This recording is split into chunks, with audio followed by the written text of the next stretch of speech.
It's time for Twit This Week in Tech, our Veterans Day episode, 11/11/2018, the 100th anniversary of armistice in World War I, 11/11/1918. A thank you to all of our veterans for your service. We won't forget. We appreciate it.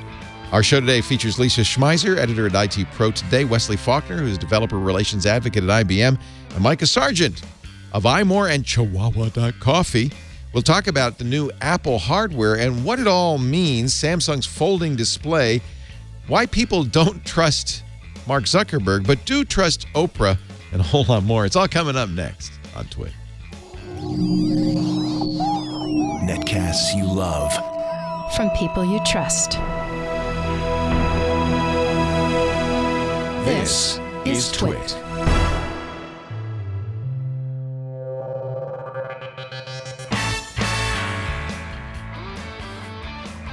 This is Twit, This Week in Tech, episode 692, recorded Sunday, November 11th, 2018, Ravioli for the Recount. This Week in Tech is brought to you by ExpressVPN. Protect your online activity today. For an extra 3 months free with a 1-year package, go to expressvpn.com/twit. And by Robinhood, an investing app that lets you buy and sell stocks, ETFs, options, and crypto commission-free. Sign up at twit2.robinhood.com for a free stock like Apple, Ford, or Sprint to help you build your portfolio. And by Ring. Ring's Alarm Security Kit is a smarter way to protect your entire home. Go to ring.com/twit to learn how you can get whole home security for only $10 a month. And by FreshBooks, the ridiculously easy-to-use cloud accounting software that helps small business owners thrive. Try it free for 30 days at freshbooks.com/twit. It's time for Twit This Week in Tech, the show where we cover the week's tech news with the best tech journalists in the business. From Windows IT Pro, ladies and gentlemen, I give you... Actually, sorry, IT Pro Today. Let's get the name right, Lisa. Come on. Lisa Schmeiser, editor of IT Pro Today. Hello, Lisa. Hi, it's nice to be back. Nice to see you. Welcome. In town, but everybody else is on Skype. Wesley Faulkner is all the way in Austin, Texas, where he works in developer relations. He's developer relations avocado at IBM. It's good to see you. Hey, good to be here. Thanks for having me. Wesley. And Micah's in Seattle? No? I wish. Micah's, I wish. Where, Micah I'm in Sargent? Missouri. That's Missouri. right. That's right. You're in Missouri. Yeah. Chihuahua.coffee. Micah Sargent. Hello, Micah. Hello, Leo. Hello, everyone. Good to be back. Welcome to the show. This was a big week for Apple. Look, the new iMac is here. The new iMac is here. Oh, it's so pretty. It looks just like it is the old iMac. This one's a really old one. Yeah. Yeah. We used to use these by the dozen. We've got several still left. The new iMac. This is so much like the old iMac, though. It's same size, form factor. The on-off switch is in the same place because there are people who use them in rack mounts in server farms, and they need the button to be the same spot as before. That Mac Mini is bigger than the other Mac Mini, so why are we still calling it Mini? That's like Mac Medium. This was the old Mac Mini, but it's thinner. I see. It's thinner. It's like they squished it down. It's like a Samoa after you've been keeping it in your back pocket for a couple of days. There's a marshmallow that they've toasted and squished down a little bit. Squished. I think these are beautiful. They announced new MacBook Airs, which look a lot like the old MacBook Airs. Actually, I kind of like it for that reason. Both this and the Mac Mini, the MacBook Air and the Mac Mini, I feel like it's old home week. I feel good about that. I don't want things to change too much. You know, you said it looks good, the new Mac, or looks the same, but if you're looking at it, it's not going to feel the same because it's got that new Retina display. Oh, boy, does it look better. Finally. Yeah, finally. It's about time. Like the MacBook Air used to be the computer that I would say, if someone comes up to me and says, I want to get an Apple laptop, and all they do, is email and normal everyday stuff. I didn't have a computer to recommend to them for a while. I was like, kid, do you think you could get by with an iPad? But now that the MacBook Air is back, I'm happy that that's there, so I can say this is the one you should get. Kind of is the Mac for the rest of us, I think. And I was concerned because they're using a Y processor, a slower processor, but after using it for a few days now, I got it, I guess, mine on a Thursday. I feel it's fast enough. Does the price not bother you, though? Oh, Okay, let's say this right up front. If money is a concern, you shouldn't be buying any Apple product at all. Right? In fact, I mentioned this on Mac Break Weekly. The entry-level Air was somewhat obtainable. Yeah, you can get an iPad now at $329. So, okay, we'll leave that out.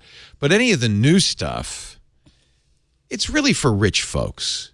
And it's for people who are willing to pay a design premium. I don't feel great about that. I feel like it used to be that was their tagline, the computer for the rest of us. It's now the computer for the rest of us if you've got bank. Yeah, but when it was the computer for the rest of us, the idea that they were selling then was this is a computer where you don't have to know programming to make sense of the interface and the applications. It was never cheap. In fact, I went to Macy's because I couldn't afford the first iMac, charged it to my Macy's card. It was $2,500. It was never cheap. No, but the idea was computer for the rest of us was drawing a very bright line between people who did computer-related things for a living versus people who are going to use a computer to do non-computing things, either recreationally or for a living.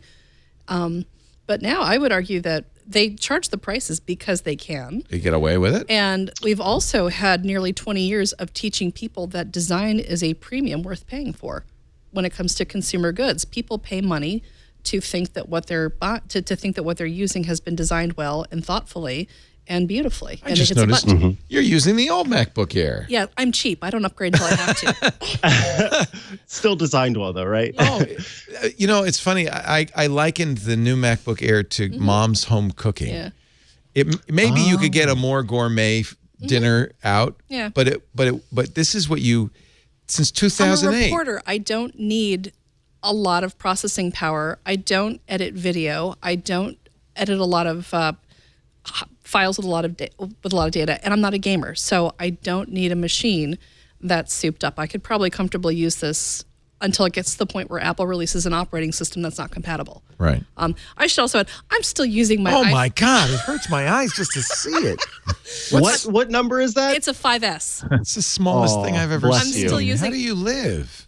Because I use it as a phone. That's it. I mean, well, that's the problem. I haven't used my iPhone. No, as a phone place in calls years. to be fair, on that actually, thing? I also use this when I'm reporting because I can use it to record. I can use it for recording and things like that. But you know, if you wouldn't want to take notes on that. I do. I can just do that. And Leo is beside and himself. I have a recorder too. But I mean, look, this is how I've the horror. I mean, At least you're safe from any helium releases. By the way, that does not work. We tried to kill my iPhone. I was very brave. I put an iPhone and a Samsung Note 9 in a bag of helium, and they refused to die, damn it. But yeah, this is how I've set up my home screen is because I want to. Oh, that's so pretty. You don't have any icons. By the way, this thing is hot. You don't, it's working hard to display that. You don't have any icons on there. You just have a notepad, reminders, messages. You don't even have a phone icon on there. No, because I don't call people much. But the point is I cleared off my screen to remind me to spend less time on my phone. This is actually kind of nice. Wow. And then just Okay, I kind of like that. It's just got a river running through it. Yeah, that's Bernie Falls. I went hiking there this past summer, pretty. so I have it there to remind me to get outdoors too. Is that the same as the Palm phone? What? Oh, I had an early Palm phone. I want one of these. This is the new hotness. All your apps are able to fit in that one folder stack then? Yeah. Wow. They do. That's incredible. Well, I also, and this is where you all just like keel over in shock. It's only a 16 megabyte phone. Okay, I gotta go. I gotta get out of here. Just put that next to this phone. Of course. Put that next to this So it's phone. been great because it forces me to actually just pare down the apps and keep the ones that I'm going to use regularly. This is the new iPhone XS Max. Oh my gosh, I want it. It's so precious. Oh, it's adorable. It's so tiny. I know. It looks like the remote control for my phone. The remote control. Yeah. Holy cow. But you know, also as a reporter, one of the things. But you didn't pay $1,250 for that either. But you know, one of the nice things about actually using lagging edge tech on a regular basis too. But you can touch with the people, the little people. Well, I wouldn't say little people, but I think what it does is it helps keep computing in context outside of my job bucket, if that makes sense. No, it's smart. Yeah. It's smart. And I wish I could do that, but I can't. I have to be in touch with the rich early adopters. Those are your people. Those are my people. Who will speak for the rich early adopters? Yeah, if not somebody you? has to speak for them. So the truth is, the thing that was most interesting, and by the way, this is not new. This was announced 2 weeks ago, but they finally came this week. And so we were able to play with them. And the thing that really, I think, is most interesting is Apple is released a Mac Mini and a MacBook Air that are very much kind of just a evolutionary upgrade on the existing products, kind of giving people what they wanted, but without changing the design substantially. And then they gave us the computer from the future, which is the iPad Pro.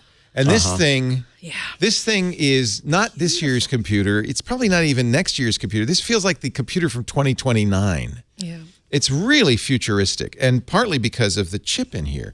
And I think this is where you really look at Apple, what Apple's doing with the A12, in this case, the A12X for the iPad, and Intel's way behind. 7 nanometer, 8-core GPU, 4 high power, 4 low power. Although, if necessary, Apple said all 8 of them can kick in, which means this thing has huge overhead. It's got 7 GPU chips, 7 GPU cores in here. It has its own neural processing chip. This is a great, by the way, conversation on Ars Technica. It turns out Anand, now we know what Anand is doing. Anand from AnandTech is now at Apple and gave the demonstration and the explanation of what's going on with this A1210. Or A12X. Also, don't forget about the T2. The T2 and there's another big. chip in there. There's a T2 security chip, which does a whole lot more than that. It does sound processing. It runs the storage, so you don't have to put a disk storage card on there. So on all the new Macs, plus the iPads, the T2 it gives you super fast disk performance. It's really interesting what Apple's doing, and that is also an Apple designed chip. Yeah. But a number of people have written, and I have to concur. I started with Nilay Patel at The Verge, but I've seen many others write this. I really liked, who was it that wrote, I think a kind of a critique of the iPad Pro is the software. It isn't anywhere near sophisticated enough for this processor, for this chip. You have this amazing screen. You have this new user interface. You have so much hotness in here. And I'm being absolutely sincere. This thing is such a mind-blowing piece of hardware. And it's running on essentially a blown-up iPhone operating system. Yeah, and they talk about how the iOS is sort of, it coddles its users. It is hugging the orangutans, if you will, in that it's just making, like, it's meant to be simple and easy to use. And so literally I was about to ask you, as you're talking about, all these awesome things that the iPad does, what is the most powerful thing that you've done on that device since you've gotten it? Well, it's great for watching Netflix. Right, exactly. Which is disappointing. It is disappointing. Craig Mod on his blog, craigmod.com, says the new iPad Pro is a computer from the future with software from yesterday. And that's I couldn't agree more. And I think that the more and more people are playing with it, they're realizing that. Jason Snell told us yesterday that there was a rumor that there were many more features left out of iOS 12 designed to make the iPad more of a real computer, and that will come maybe in iOS 13. But and I should point out, if there's things you do like photo editing that work on this is an amazing device. There's a great article. Here, I got to find all of these articles. Iceland iPad Pro. There's a great article by Austin Mann, austinmann.com, talking about taking the iPad Pro to Iceland and using it exclusively for editing and saying, yes, my pictures look different edited on the iPad Pro, but this is a much more effective artistic expression for me, using the pencil, the iPad Pro, and Lightroom CC to edit. He says it's a powerhouse workflow that is ultra portable. I can't help but feel like they're kind of catching up with the Surface mind share at Maybe. this point too, because Surface has had pencils for a while. I mean, not that Apple has too, but Microsoft has been very aggressive with their evangelizing to let you see how you can use the Surface both for office contexts or for coding or for more creative work. And they've done a great job of positioning it as a machine that will help you get things done and is also much more versatile than a laptop. That's an interesting point. I'm sitting in front of a Surface Studio with a pen. Yeah. And I do use that pen, and it is a giant screen, and it's almost It's like really this beautiful. is the next iPad should be a Surface, like a Surface Studio.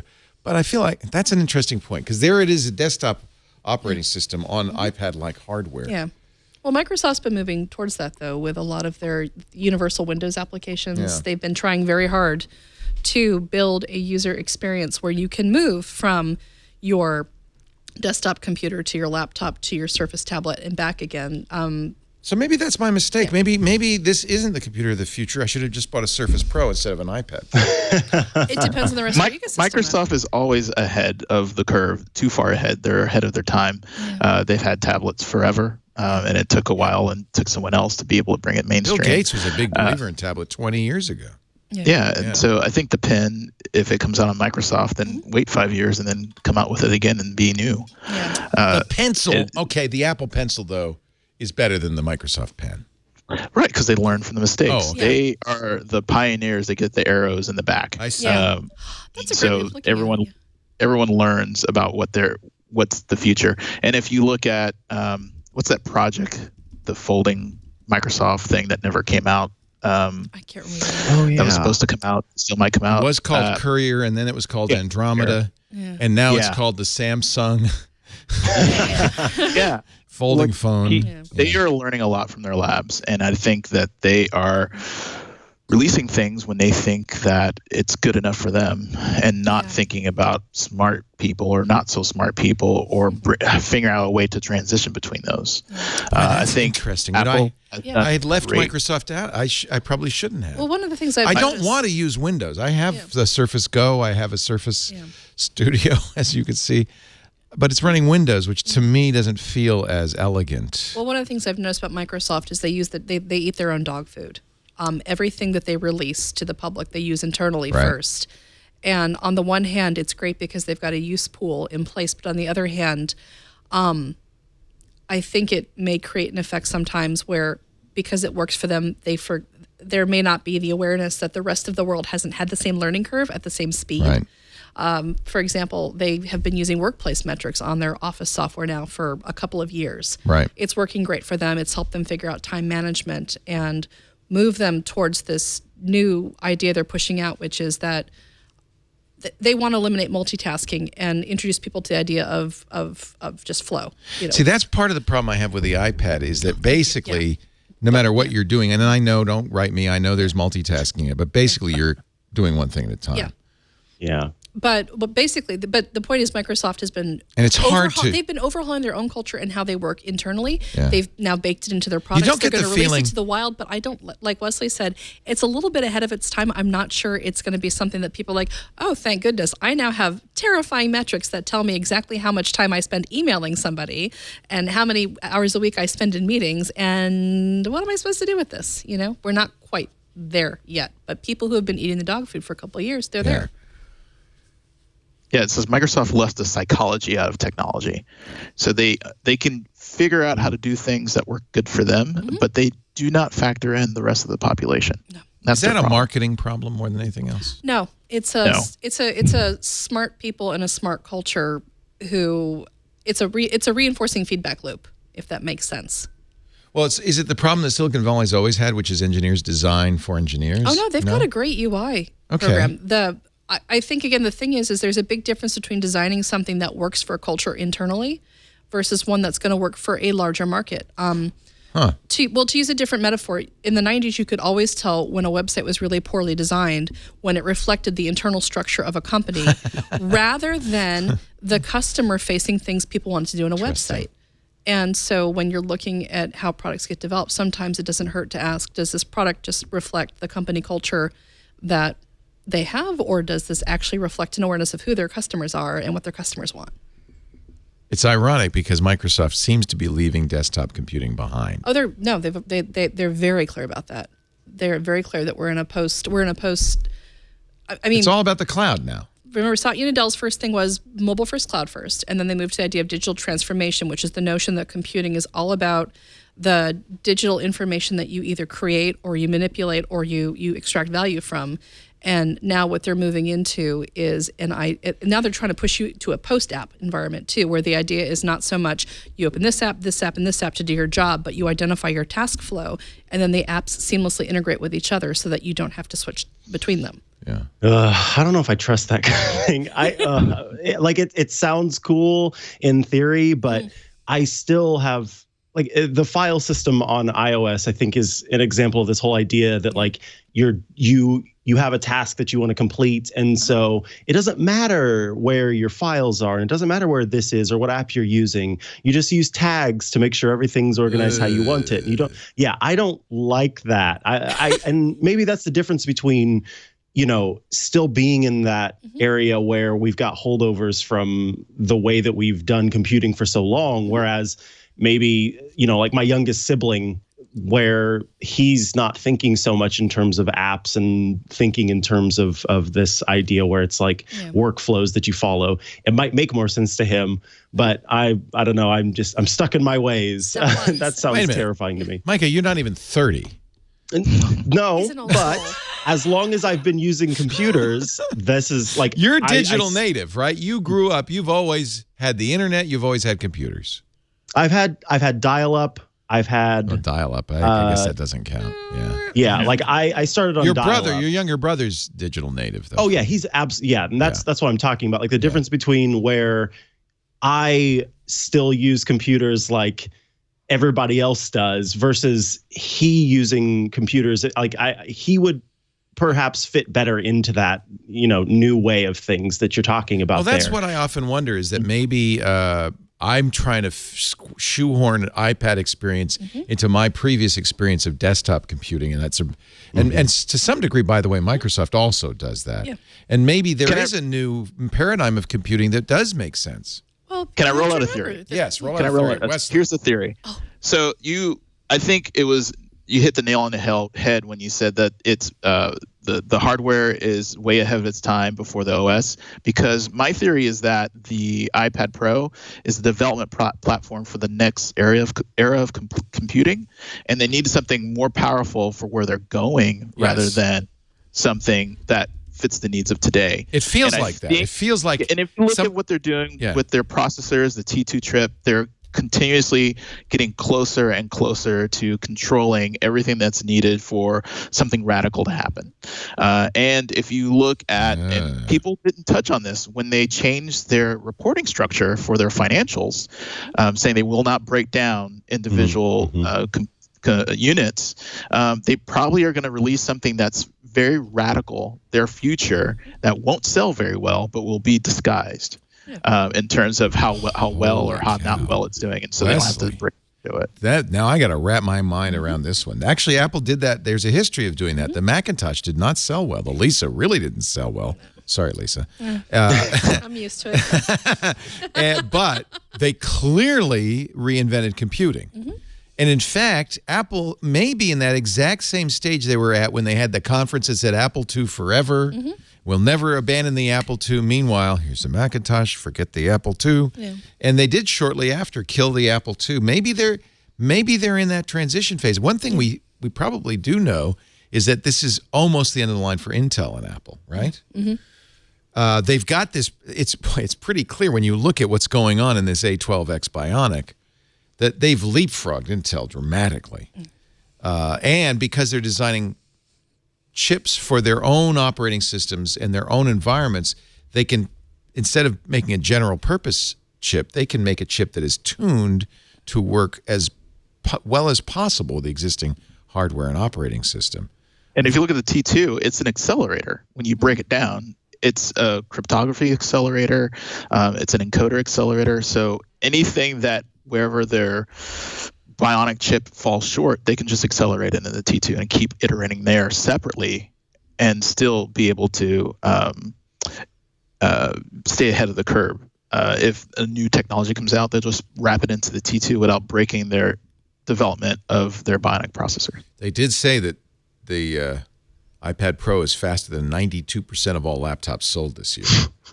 Wow. I mean, that's you've got to think. iOS 13 has to have, I mean, because we saw that it even was like a point release where we saw a lot of fun stuff happen for iPad where the multitasking improved and all that kind of thing. And so maybe, I don't know if it'll be a point release, but in the next iteration of iOS completely, we'll see another one of those things happen where our iPad gets, a whole lot more features that like Jason Snell was talking about. Because right now it does feel like you've got this incredibly powerful vehicle that you can, I don't know, like go underwater and fly through the sky. But right now those features like aren't available to you. You can't turn those on. So you get to the water and it stops you. You don't get to go underwater. And it seems like when you can look at this thing and go, well, it's faster than all of these computers and it can do this and it can do that. But then you go to the App Store and you look for something that uses even a third of that processing power. It's hard to find anything that does that. Even folks that have been doing, video editing and audio editing and things like that on the iPad, they've been able to do that just fine with the devices that are out there, right? Or, with the devices that have been available so far. So now we've got this incredible machine and it doesn't feel like we've given it anything to stretch its legs with. It feels like a super fast Netflix machine. So Wesley, do you have a thought about what this new product that Apple might be thinking about will look like?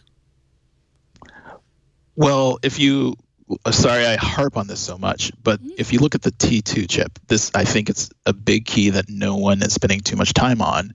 It is the hybridization of their processors and Intel's processors, if you think about it. So more and more functions in their desktops will be moved over to the T2 or their laptops, to the point where the processor does just the bare minimum, and then they'll switch over and replace Intel's processor with the combination of the T2 and the Bionic chips. And so the reason why I was saying that that makes sense. That makes sense. That's a natural transition. But it sounded like you were also saying that maybe there's also a device in here that is neither desktop, laptop, or iPad. There's some sort of new kind of device they're envisioning. So the iPad itself has a USB-C port. Right. And which we've been playing with in all sorts of ways. We were able to get video out of it. We're able to, it's got data, it can charge in both directions. It can import camera right now, but it can't talk to an external hard drive yet. But that's a driver issue. Can't talk about keyboard and mouse yet. Right? That's a driver issue. Apple's chosen not to support that, but could easily. And so why I think that the iPad Pro's development platform is because they are plugging in either external accelerators or external devices like the keyboard, but think of a keyboard within, they have a keyboard with a trackpad or some other interface that can be expandable, which means you can retrofit your old iPad to be whatever their new computing paradigm is. I don't know, that's augmented reality with a camera or whatever. And that will come up, they'll come out with some sort of desktop replacement or laptop replacement that'll have all that built in, and then say, hey, everything with a USB-C port, now you can be upgraded into whatever this new thing is. You know, Steven Sinofsky, who was kicked out at Microsoft, he was in charge of Windows 8, and which was kind of a mess. But but at the same time, I think he's a smart. Yeah, he's a smart guy. I think he was given an impossible task, which was also this kind of difficult transition from desktop to tablet computing. They did a weird hybrid that nobody wanted. Yeah. And I think they've come out of it pretty well, as we were just talking about. I think Windows 10 on a Surface Pro They had to skip Windows 9. Yeah. But Sinofsky says it's a mistake for people to focus on replacing laptops with iPads. He also thinks that it's the next generation that these iPads are aimed at, a generation that's never going to want to connect external storage to a device that lives in the cloud. This is the thing, is how we compute is changing, right? Period. So historically difficult, though, for a company to throw a dart ahead 5 years and say that's where we want to be. Well, I mean, IBM made typewriters at one point. They've made computers. Right. Companies can and will deal with successive layers of technology as people change what they're doing in the workplace. It seems like what we're doing now is we're trying to, like you say, throw a dart for 5 years and say the people who have grown up in a swiping tactile world, what are they going to ask for when they hit the workplace? I mean, you can be like, in the future, everyone has Iron Man gloves, but we don't know. I guess it's hard for me. In 5 years, don't forget, in 5 years, we all have to change computing paradigms anyway, because we will be moving towards a unified memory paradigm. So there's no RAM. Wait a minute. Slow down, buddy. What the hell are you talking about? Yeah, what's that? Right I know now, you work at IBM, but for those of us who don't, would you explain I that? understood Iron Man gloves, but I don't know what this means. You mean there's not going to be a distinction between storage and RAM? Is that what you're saying? Right. Means that large storage will get fast and So fast fast. storage is cheap. Yeah. And so that's basically the same. Yeah. So you won't look at a phone or a laptop and say how much RAM does it have and how much storage does it have. It'll be just one number where your operating system and your storage for your data have to live together. Yeah. And so that takes a whole nother way of approaching an operating system, memory management, and storage. And we're getting closer and closer and closer. And so everything has to change when that happens. Is this the Opteron, the 3D RAM that? No. That's inefficient, but it's also not affordable. But that's like Rambus. Right? It's the Rambus of our generation, basically. Right, exactly. Yeah. So I'm not saying when it's going to happen, but 5 years sounds reasonable. Yeah. And it's if you look at there's research where IBM was able to change the magnetism of a single atom, where it takes like 100,000 atoms for regular storage. You can see how you can really dramatically increase the density of memory, and once you can make things smaller, you can also make them cheaper and faster. Yeah. Okay, well, boy, cheaper Wesley always changes the nature of computing too, because when you think about when cell phones were expensive, right, very few people had them and used them. But when Apple and other companies persuaded carriers to underwrite the cost of cell phones, and they became mobile smartphones, they became cheaper for a while. Yeah. They became ubiquitous. And that changed computing, because that's what nudged us into a mobile first model. Is people are like, my phone is a hard drive and it's also something that connects me to the internet. This is basically a tiny computer. Is Apple smart enough to be able to predict the future and skate to where the puck is going, as it were?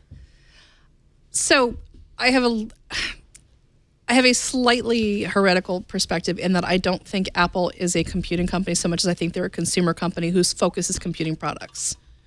I don't think Apple or a fashion company. Almost. Yeah, I don't think Apple should be considered in the same category as Microsoft or IBM or a company but if you look that at offers the A12X, technical services and goods. The A12X is innovative technology, right? The T2 is innovative technology. But they don't sell people on the technology. They sell people on the experience, or they sell people on the consumer goods. That's just good marketing. Yeah. But that's make great technology, then sell them on the experience. That's what Steve Jobs always did. But again, we can sit here and talk processor speed and storage and things like that. I would bet that Apple knows real people don't care. Exactly. Yes. Most people who walk into an Apple store are not here because they're like, I really crave a faster processor. What they want is they're like, I want something that will let me, post to the gram, or I want something that will let me take notes in a meeting, and I can rely on it being a good user experience that seamlessly interlocks with all of the other things in my hardware ecosystem already. But doesn't the one inform the other? I mean, doesn't higher, faster, cheaper technology then make it possible to do what normal people want to do better? No? They're not related? I feel like we have to kind of break it out where user experience makes or breaks something. For example, I agree. Apple didn't set out to kill the mid-market digital camera market, but it did because it was easier to pull out your phone and take a photo than it was to carry around a phone and a $600 digital camera. It's only a geek who says this iPad has all this power but doesn't live up to it, because most people just go, well, it either works for me or not. They're not thinking about exactly. Yeah. The T2 chip or the A12. Oh, give me that T2 chip, won't you? Do you have anything with a T2 in it? But I think that what we're in the larger tech industry as a whole, though, what we're looking at companies that are effectively, you can put them in a bucket and be like, oh, they all trade on NASDAQ, but Apple is in no way the same type of company as a Microsoft, as a Google, as an IBM, or oh God, I'm trying to think. Does that give them an advantage? It depends on who you're targeting. I mean, Apple's not going to be able to go into the enterprise and take it over like right now. But they are they the most. could if they wanted to. They're the most valuable company in the world right now. Right now, yeah. Boy, this segment was food for thought. You've completely rocked my world. I mean, I'm still stuck on the Iron Man gloves, honestly. Yeah. But So this is and this is just. But what's interesting, and again, I have the benefit of being around short people an awful lot. But their primary method for interfacing with a computer is swiping. Yeah, it's very tactile. It's very physical, and I can't help but think you have a generation that's raised on Minecraft, which is all about building things in 3D. And they're used to swiping, they're used to tactile, like they have to have keyboarding classes to type. But it kind of makes no sense to teach them a technology that was developed for an earlier technological leap. Like to them, why would you not just make your body part of the user interface and move? You know, what could you do in computing, or how could you use computing in ways that you're not using it now if you have 360 degrees of movement around you and you can physically rearrange things? So we're going to have a Minority Report style UI. Who knows? Who knows? Who knows? I mean, I've done Is that I've done HoloLens demonstrations where yeah, and I just did the Magic Leap. I had to build like a factory floor and design it using that, and then I had to also fix a pipe while having a customer service person walk me through it on the upper right-hand thing. And what really that's cool. And what blew my mind about it was, again, it's a much more immersive experience because it is very physical, and you're using your voice, you're using your body to gesture and things like that. And I was thinking, why wouldn't this be the next stage? Right.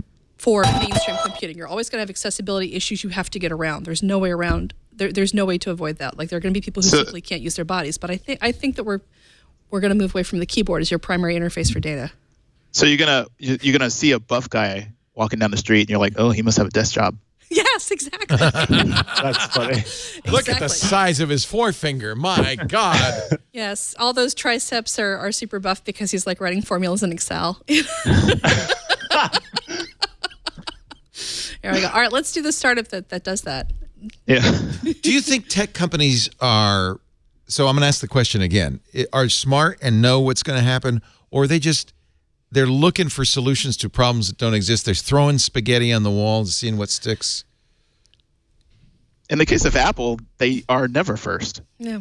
They don't care. They don't need to be first. They don't need to be first. They just look what works and just like, okay, we'll do that 10 times better. Let's wrap it in white plastic and sell it to people. Nevertheless, I keep coming back to the T2 and the A12X. They're doing stuff that we've had accelerators, we've had processors. They're just bringing it in-house, and they're like, well, these are our goals. This is not for all these other companies. It just is for our use. So we want to put money here. We're going to reduce this part. We're going to cut this part out. We're going to speed this up, and price is no object because we don't have to then sell it and then make margins on it. We have margins by not having to resell it at a loss at a sale or get this much volumes because we know our customer base because we are our own customers. They can focus on what they need to focus on.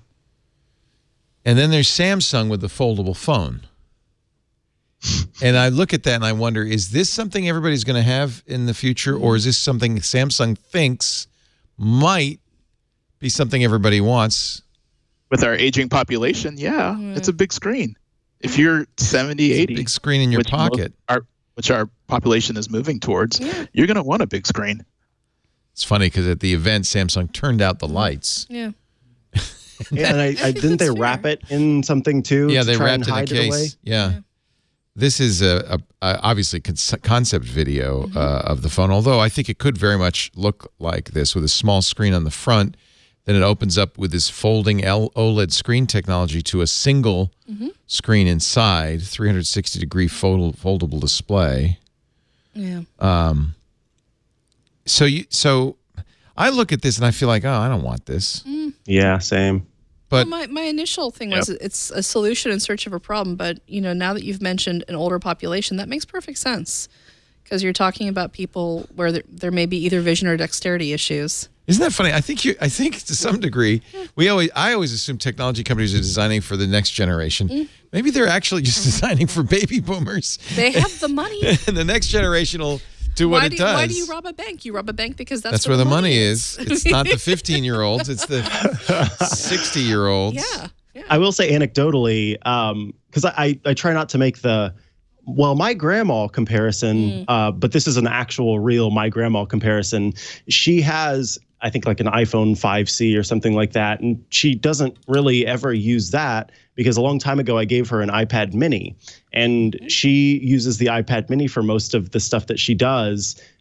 Because that is that bigger screen that it's still small enough for her to like carry around in her purse and things like that, but it's bigger than that tiny screen. And so she does most of her iMessage conversations on there, her email, this, that, and the other. And she has a computer too, but she doesn't really ever use that. She's got that iPad mini that's like the perfect size for her. So I could see that definitely being a case where, when you're out and about and you're just talking on the phone, because that's something that she still does, then you want that smaller device with you. But then when you get somewhere where you're like trying to see, okay, what's going on the screen? What are the messages and things like that? Yeah, to be able to fold that out and say, okay, I can see this nice and big now is actually a pretty good idea. Wow. My mind is blown. I'm going to have to think about this. Let's take a break because I got to figure out what you all just said. Wesley Faulkner lives in the future, apparently. He's at IBM where he's doing developer relations advocacy. Nice to have you, Wesley, at IBM. Yep. Thanks for having me. Micah Sargent, are you not at iMore, or you just want us to talk about Chihuahua coffee? No, I've recently gone freelance, actually. Hey, congratulations. Thank you. And we should follow you at chihuahua.coffee? Yeah, that's got links to all the stuff I do. Or if you just want to see what I'm tweeting about, then that's at Micah Sargent on Twitter. Nice. Well, that's exciting. Good luck in the new career.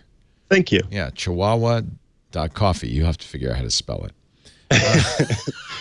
It's just like it sounds, right, Micah? Yeah. Yeah. Chihuahua. Chihuahua. Oh, it's that new Chinese phone everybody's talking about, the Chihuahua. I know that one. I got a Chihuahua 20 just the other day. No? No. And that's Lisa Schmeiser, who is keeping me honest, editor at IT Pro Today. She's an editor. She's already red-penciled me. All over. Bring a big prop pencil next time and just haul it out. I have one. We'll get it for you. Our show today brought to you by ExpressVPN. I don't know what the kids are using today, but I do know that keeping yourself protected and private online is a big deal, especially with all the news about security breaches and spying. You want to consider where is your data going and who's keeping an eye on things. We know you're being tracked online by social media sites, by marketing companies, frankly, by your internet service provider and your mobile phone company. They can record your browsing history. They often, so we know they sell it to other companies who want to profit for your information.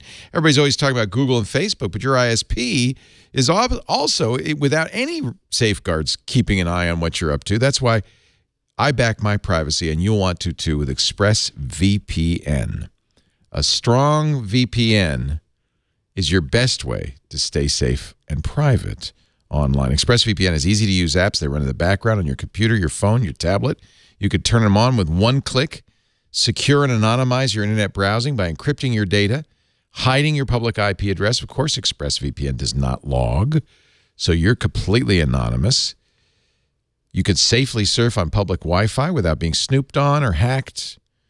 It's the #1 VPN service. That's Tech Radar's rating. It comes with a 30-day money-back guarantee, costs less than $7 a month.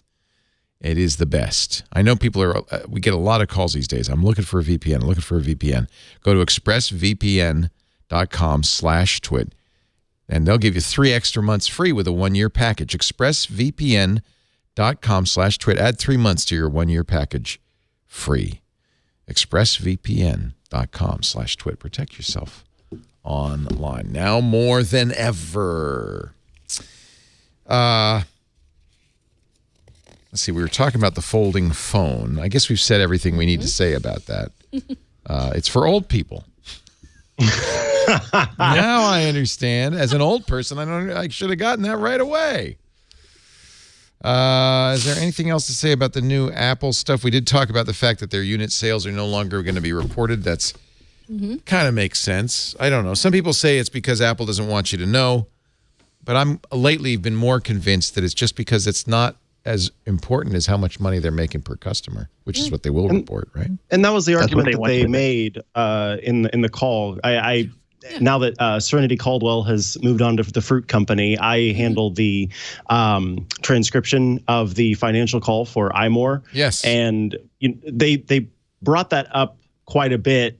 And then when the folks asked about it, the analysts asked about it afterward, they pretty much just said the same thing over and over again. They might as well have just played a soundbite of Luca because it was what you just said. It's like, I think Tim Cook even ended the conversation by saying something like, when you roll up a cart at the grocery store and you get your total cost at the end of the day, it doesn't matter what each individual thing in the cart costs, and it doesn't matter sort of what that is. All you care about is the total that you get to at the end. And so the idea there, I think, is that Apple is focusing more on making sure that the products that it sells are, the ones that make their customers happy. And there's the argument that, like, if we have analysts talking about how, well, the iPhone is now not doing well, then that kind of runs the risk of Apple not being able to focus on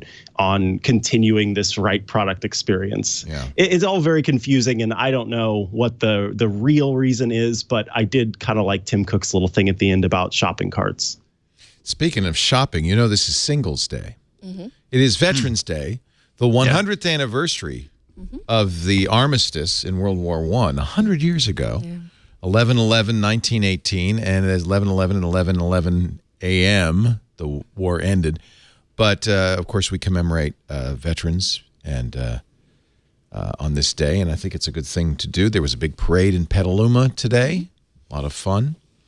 But in China, they're spending, because 1/1/1/1 is a lot of ones, and it's Singles Day. I think Alibaba, this is one. It's probably invented. This is like, talk about a Hallmark holiday. Invented this some years ago as a way to celebrate single people, but also it's their Black Friday. Yeah. And typically worldwide, the number one buying day of the year. It's for the last 10 years it has been. And Alibaba, which is the kind of the Amazon of Asia, has set a record. They said in the first 85 seconds, 25 seconds, $1 billion.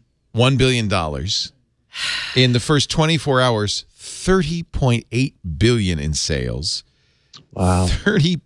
That's for one store, Alibaba. The record was last year, $25 billion. So that's a 20% increase year over year. What I'd like to know is if bricks and mortar retailers are seeing a boost from this, or if they're actually losing business because Alibaba is locking up so much of it. Yeah, well, it's not. It's a China thing, though, right? We don't see that here, or do we? I've seen some U.S. retailers who have I wish I could remember who it was. I was doing like the board clicking through on a Friday night in the couch brain dead thing, and I saw a U.S. retailer who was like, "Here's our Singles Day." It's Singles Day, and I remember thinking, "Oh wow, it's come over here." Wow. So, maybe it's going to be just already Black Friday deals have bled into yes. October. It's going to be. There's now Black Friday. There's Cyber Monday. There's Giving Tuesday. There's a green e-commerce holiday that goes into it too. There's also like a gray. There's a holiday that's like a Gray Thursday, I think they call it. Gray Thursday. What is Giving Tuesday? What is Giving Tuesday? It's the idea that either you donate money that day or that you buy things where a percentage goes to charity. Oh, okay. Yeah, it's another effort for e-commerce. That's November 27th this year. See? But it's more than e-commerce, I would hope. It's right. It's about giving back. Yeah. But there have been a number of these commerce-driven holidays. I mean, we've got Amazon Prime Day, which has spawned a whole lot of other retailers to trot out their own specials at that time too. Walmart was going toe-to-toe over that this year. Target was rolling things out at the same time too. All right, I'm going to get a little dystopian on your ass. Ooh. Oh dear. I shouldn't have said that, should I?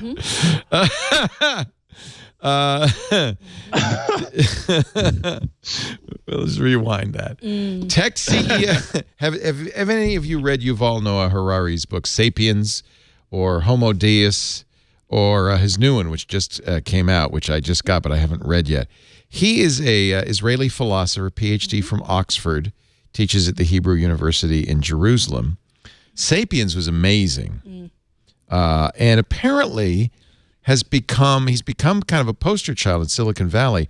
But the funny thing is, his book, 21 Lessons for the 21st Century, is really about something that you would think the tech leaders wouldn't want him to say. Basically, that we are entering a fascist world run by tech companies with democracy is over, in effect. Everything he says undermines the premises of advertising and engagement model, the models that Google and Facebook and everybody else supports. He's worried that because the tech revolution's work requires so few laborers, Silicon Valley is creating a tiny ruling class and then a giant, he calls it the useless class. That in the past, autocrats had to keep the peasants around because who else was going to grow their food? But in the future, the rich few, the 1%ers, will have everything they need and they won't need the workers, which means they're just going to kill them. That is the current season of American Horror Story. Like, that's this whole story there, seriously. The useless class is literally useless. There's no reason for Silicon Valley to pay any attention to them or even listen to what they have to say. And he says that's one of the reasons that this universal basic income is so popular. It's because, well, we'll throw them a bone. We don't really need them. But we're nice guys, so we'll give them enough money to live on. Maybe they'll buy some of our products. And apparently Silicon Valley loves this guy. He's going to dinners. He's in town for speeches. I kind of agree, but I think it's mostly the government side rather than the tech side that's causing most of the problem.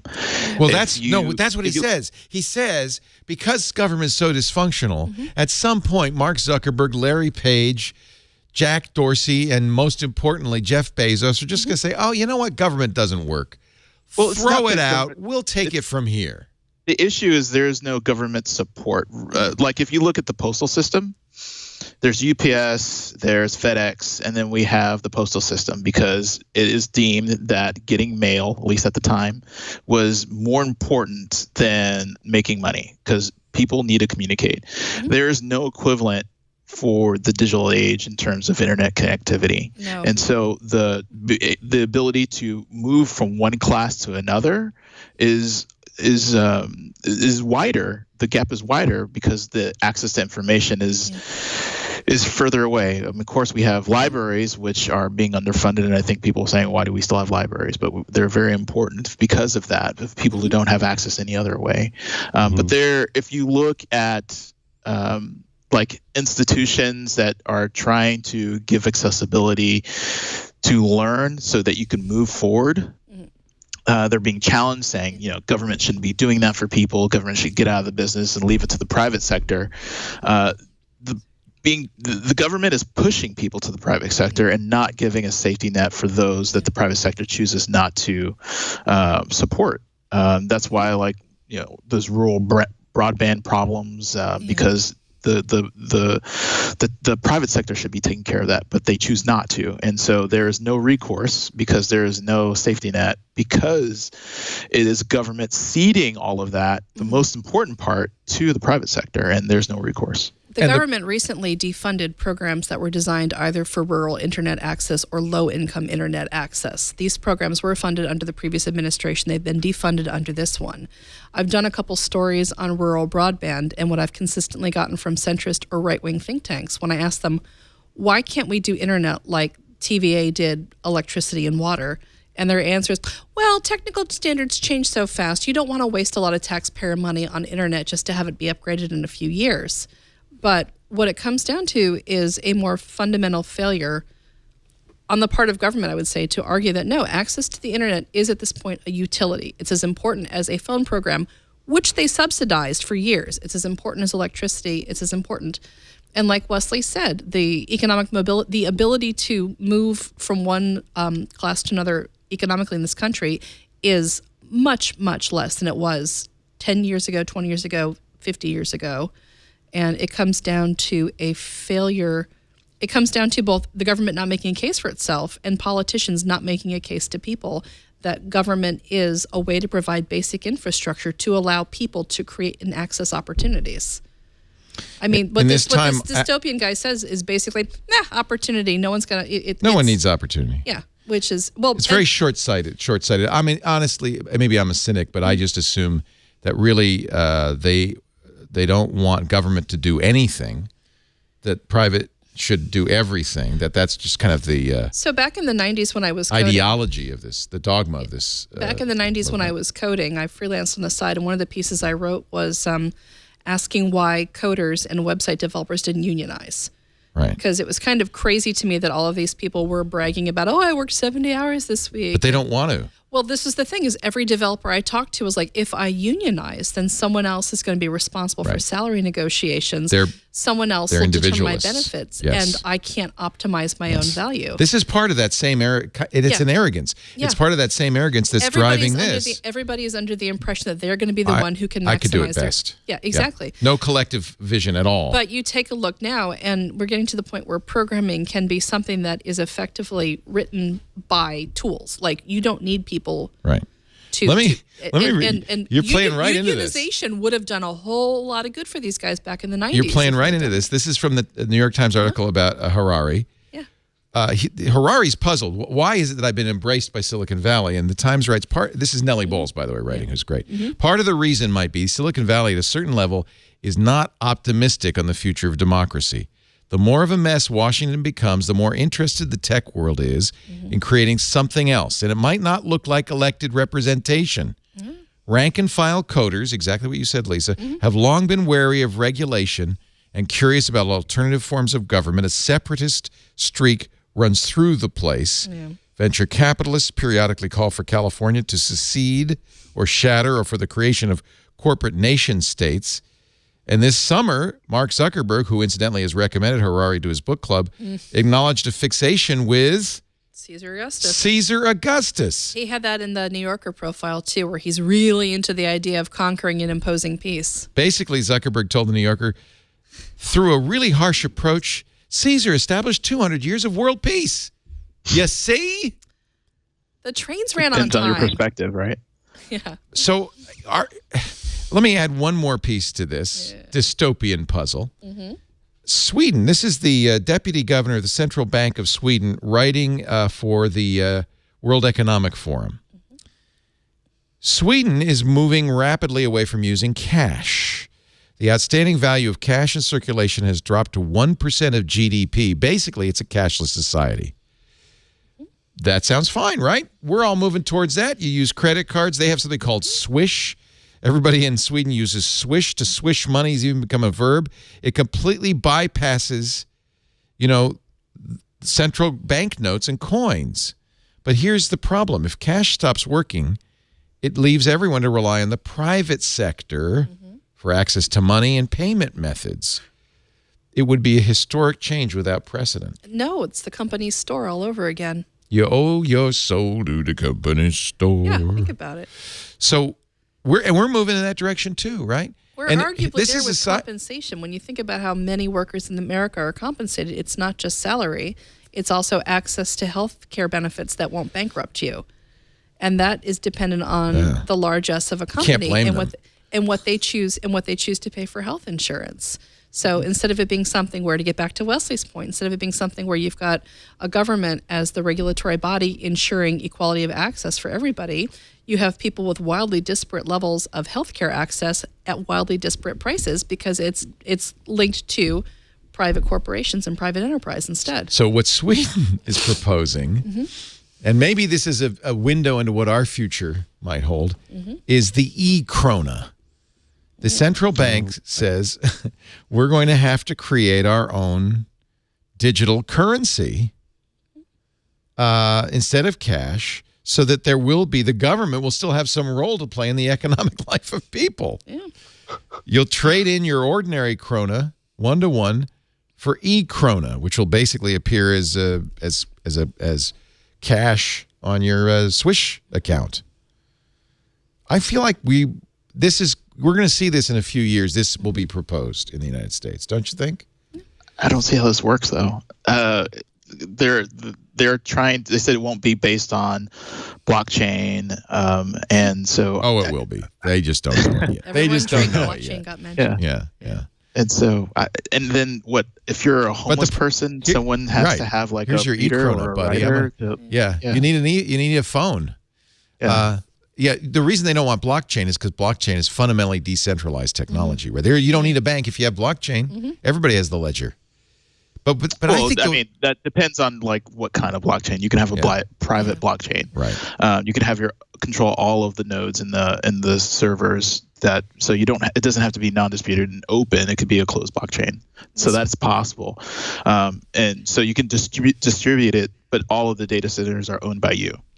So you're not. Also, if it was distributed and open, you could be open to a 51% attack. Have you heard of that? Yeah. When you have it. I heard about that on Silicon Valley. Yeah. And so you lose control of the blockchain. Yeah. So they could use blockchain. I don't know why they're outright saying they won't. But then same thing. Not only will you hand in your krona, you should get a krona and a phone. Or some sort of krona reader. You got a little krona card. Yeah. A krona card. The flip side of this is the Chinese social credit system they've come up with. That scary? Which, and this not broke, but this was basically something that grabbed headlines for a minute last month, where China is now assigning, for lack of better words, social credit ratings to individual citizens based on a wide variety of things, including quote unquote frivolous spending. So this is of course one of the things you'd have to watch out for when you get a lot of government involvement in your currency and your spending life, is when they start side-eyeing what you purchase and assign a weight and a value to it. But who would you prefer doing the side-eyeing, Jeff Bezos or Donald Trump? I'm not sure which is worse, to be honest with you. I talked to a woman who was 13 years chief reporter for a news service in Beijing in China. Yeah. Recently left. She was afraid of the government, and I asked her about this social credit system, and she said what's really interesting that's happened in China. China's always had, these totalitarian leaders forever, really, if you include the emperors. But what's changed is technology, and that President Xi has so much more power because of cameras everywhere and digital technology and the ability to collect information about its citizenry and to use that information. I said, well, how do the people feel about this? And she said, well, it's interesting. They don't seem to really care. If you're middle class or higher, you like the social order it imposes. And if you're poorer, you like the improved social economic mobility. I remember even 10 years ago going to China and in a small village that was agriculturally based. They all had flat screen TVs. And our guide said, yeah, that's the gift of the year from the government. Last year was refrigerators. The year before was air conditioning. Government keeps the poor people happy by continually bribing them with goods, economic goods. Everybody's happy. Nobody's complaining except maybe the intellectuals or the Uyghurs or those in rebellion. Talk about a dystopia. That's coming. We already Did you know that Russians can see more blues than Americans? They have different words for it, right? Wait a minute. Exactly. Yeah. Different colors of blue? Not the blues, not the... No, there are different. There are literally different words for different Robert shades Johnson, of blue. you're talking and as a result, they the perceive color them. blue. They can see that was the idea in that movie, Arrival. The Giver? In the Arrival, language the informs how you think. Yeah, it's an entire school. Yes. But yeah, I have a friend who's a Russian translator who talks about and that. societies where they are not, or they don't have the words, or they don't have the culture around a certain idea. Ah, yes. They can't necessarily distinguish or see why one is better than the other, because it's just not in their vocabulary. They don't dream about it. It's not in their society. And so when you say, like, does this bother you? Then it's always going to be, well, this is how things are. This is how I've lived, and this is what I'm used to, as opposed to others who might speak other languages, visit to other locations, and get a bigger picture and able to understand the world from a different context. So I know it seems like it's unrelated saying that Russians can see more blues, but it's more of the same thing of being able to, if you have more context and you have more education around just the fundamental workings of what's allowed, not allowed, and if you can try to move a little bit beyond the construct of what's socially acceptable, then you can be able to say, yes, this is a choice that I have, and be able to move there. So if they don't understand that there's a choice of not having this type of control, it's not in their vocabulary to talk about freedom, then yeah, I can see how they can say things are fine. I'm trying not to get depressed. This has been our Dystopia segment. I hope you've enjoyed it. Look, the biggest constant is change. You know, we're having conversations about things that were probably on maybe 10 people in the world's radar back in the 1990s. Yeah. And we don't know what transformative technology is coming and from where that will change people's interactions and priorities, you know? But we're sitting in this, and it's an interesting thing. I mean, one of the reasons I always was fascinated by technology and ended up making it my beat, and I suspect it's true for you too, Lisa, and you too, Micah, is I wanted to be kind of on the sidelines of the world that is most changing, and it's never boring. It's always interesting, and I kind of always knew it was important. Yeah. But now what we're seeing, and I don't know if I have frankly the tools to cover it. What we're seeing is some dramatic, unexpected changes in our society, and I think we're all kind of grappling with that. Absolutely. And figuring out how to cover it. And I think figuring out our place in all of this. And I've seen people, completely get out of this because it's sort of a depressing thing where, you're busy covering products that release, but then you look right to the left and there's all this trained to talk about stuff the A12X Bionic. I'm not here I don't know anything about social justice and transformation of society. And yet that's the beat now, isn't it? It's an important thing. And I want to bring up something, I think I've talked about it before on This Week in Tech, but it's just one very silly example of the way that, third-party companies are getting involved in government. And that is the very stupid program that Domino's, the pizza company, did, where they were covering potholes. Yeah, I thought that was a joke until somebody said, no, they're really doing it. Yeah. So, Domino's comes in and gives a grant to the city to cover the potholes. And again, that's not the local government doing any of that stuff. It's this pizza company that makes a bunch of money. It's interesting. Although, as a citizen of Pothole City, USA, Petaluma, California, I would like to volunteer. We will change our name to Domino's. If you just please fix the streets, please. That's all I ask. Yeah. Domino's, California. I like it. It's not bad. I could live with that. For no potholes, for sure. But then Domino's is going to want to know what you're spending. They said they've always said that all politics is local, and really, it's funny because you could talk about stuff going on in Washington D.C. and you don't get the immediate impact of any of that stuff. But when there are potholes all over your town, because I don't know why. Because their city council is incompetent, or because there's no local revenue, or what? I don't know. That impacts you big. You realize immediately the importance of local politics. It's the rains. It's there's something. It rains. Look it.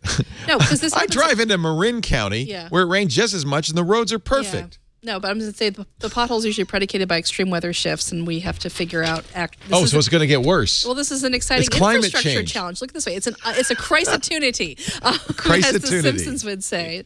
It's an exciting infrastructure challenge to figure out how to build basic infrastructure that's going to handle extreme weather events. This used to be the butter and eggs capital of the world. It's going to be the pepperoni and sausage capital of the world, I think. Now I really want a pizza. You can call Domino's. It's the worst. Oh, I should say good things about it. Oh, because you don't have to say good things until they fill in your potholes. Until then it's over. Hey, I'll say bad things until you fill the potholes. Then I'll be nice. How about that? I like their app. So my daughter likes Domino's, and so we'll. Why do kids eat Domino's? Because it has no flavors, and children have no taste buds. What's going on here now? Domino's also has a good gluten-free pizza. I can talk about that. Like, it actually is. I was surprised at how nice it tasted. Yeah. So when I am like, I don't know, really not feeling like making something myself, or praying that some new restaurant offers some sort of thing, then I'll get the gluten-free pizza at Domino's, and it's really good. The app is ridiculously easy. Domino's though. is also the Netflix of pizza. You can order it on Twitter. You can order it via text message. You can order it like frictionless. Your smart speaker. You can order it any way that you can think of. What's wrong with the world? It's frictionless. That's what's because the first time it saved my order, and then the next time I logged in, and they're like, "Do you want to order the same thing again?" I thought, "This is amazing. I don't have to think. I just have to click." It saved my location. It saved my payment information. It literally took me less than 20 seconds to order my kid the pizza that we were going to have while watching Netflix that night, and I thought, "Wow, this is how they get you." Somehow this really fits this conversation. Like, just because we can order it online, we're going to eat crappy pizza. No, I mean, sometimes we make a nice pizza, but there are some nights when you're just like, no, I can't do it. Like, some nights we make pizza. The chat room is insisting that gluten-free and pizza don't belong in the same sentence. So what I had was a gluten-free bread-adjacent item with sauce and some vegetables on top. Yeah, no, they talk about cardboard with pizza, ketchup. My daughter likes the thin crust, which is basically a saltine with a little bit of ketchup and pepperoni on it. So I hate everyone in the studio is like recoiling. And it's pretty awful. I was for a while thought, oh no, people are going to fight for democracy. We're going to stand up for human rights. We do. But now I realize we'll even eat crap pizza as long as we can get it on our iPhone. That is why we've got. No, these two can converge. It used to be crap, but these two they've can converge, improved. though. Like I had a friend who this week, with election week happening and all that, because the lines at her local voting polling place were 2.5 hours long, she ordered them pizza using her phone. See, so you can fight for democracy and get your pizza at the same time. I actually sent $100 to Pizza to the Polls. Well, there you go. So that it would buy pizzas for people who are stuck in long lines. We were lucky enough not to have long lines here in Petaluma. Yeah. But I wanted everybody who's taken their time to vote. Yeah. Polls.pizza. What happens now? I think that, a couple of years it'll be back. Tacos for 2020. Recount pizza. I think if anyone wants to launch tacos for 2020, that would be pretty, it. Pizza for the Recount. Ravioli for Recount?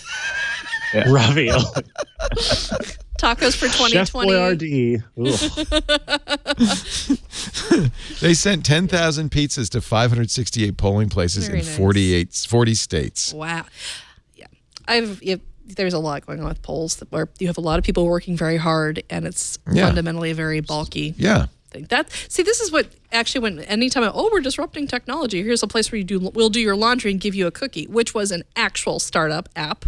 We'll do your laundry and give you a cookie. Exactly. It was an actual startup for a while. And I keep thinking of all of the things you want to disrupt.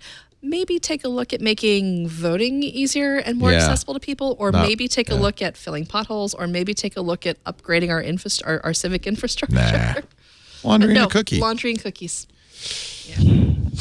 Let's take a break. Okay. We're going to get back to shiny objects that make you happy in a moment. Can't wait. There's got to be something shiny in here. Let me talk a little bit about something cool. This is Robinhood.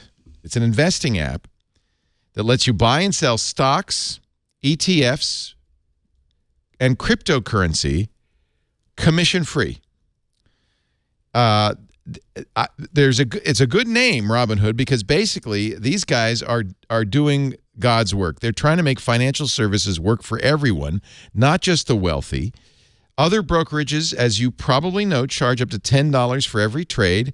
Robinhood, they don't charge commission fees. You'll trade stocks and you'll keep all your profits. It's secure. It's encrypted. You get market data. You get charts. And it's a great app. You can place a trade with 4 taps. Boom, boom, boom, boom. The web platform lets you view stock collections. The 100 most popular sectors like entertainment and social media are there. That's, so let me look at the entertainment market basket or the social media market basket. You can view analyst ratings, buy, hold, and sell recommendations for every stock.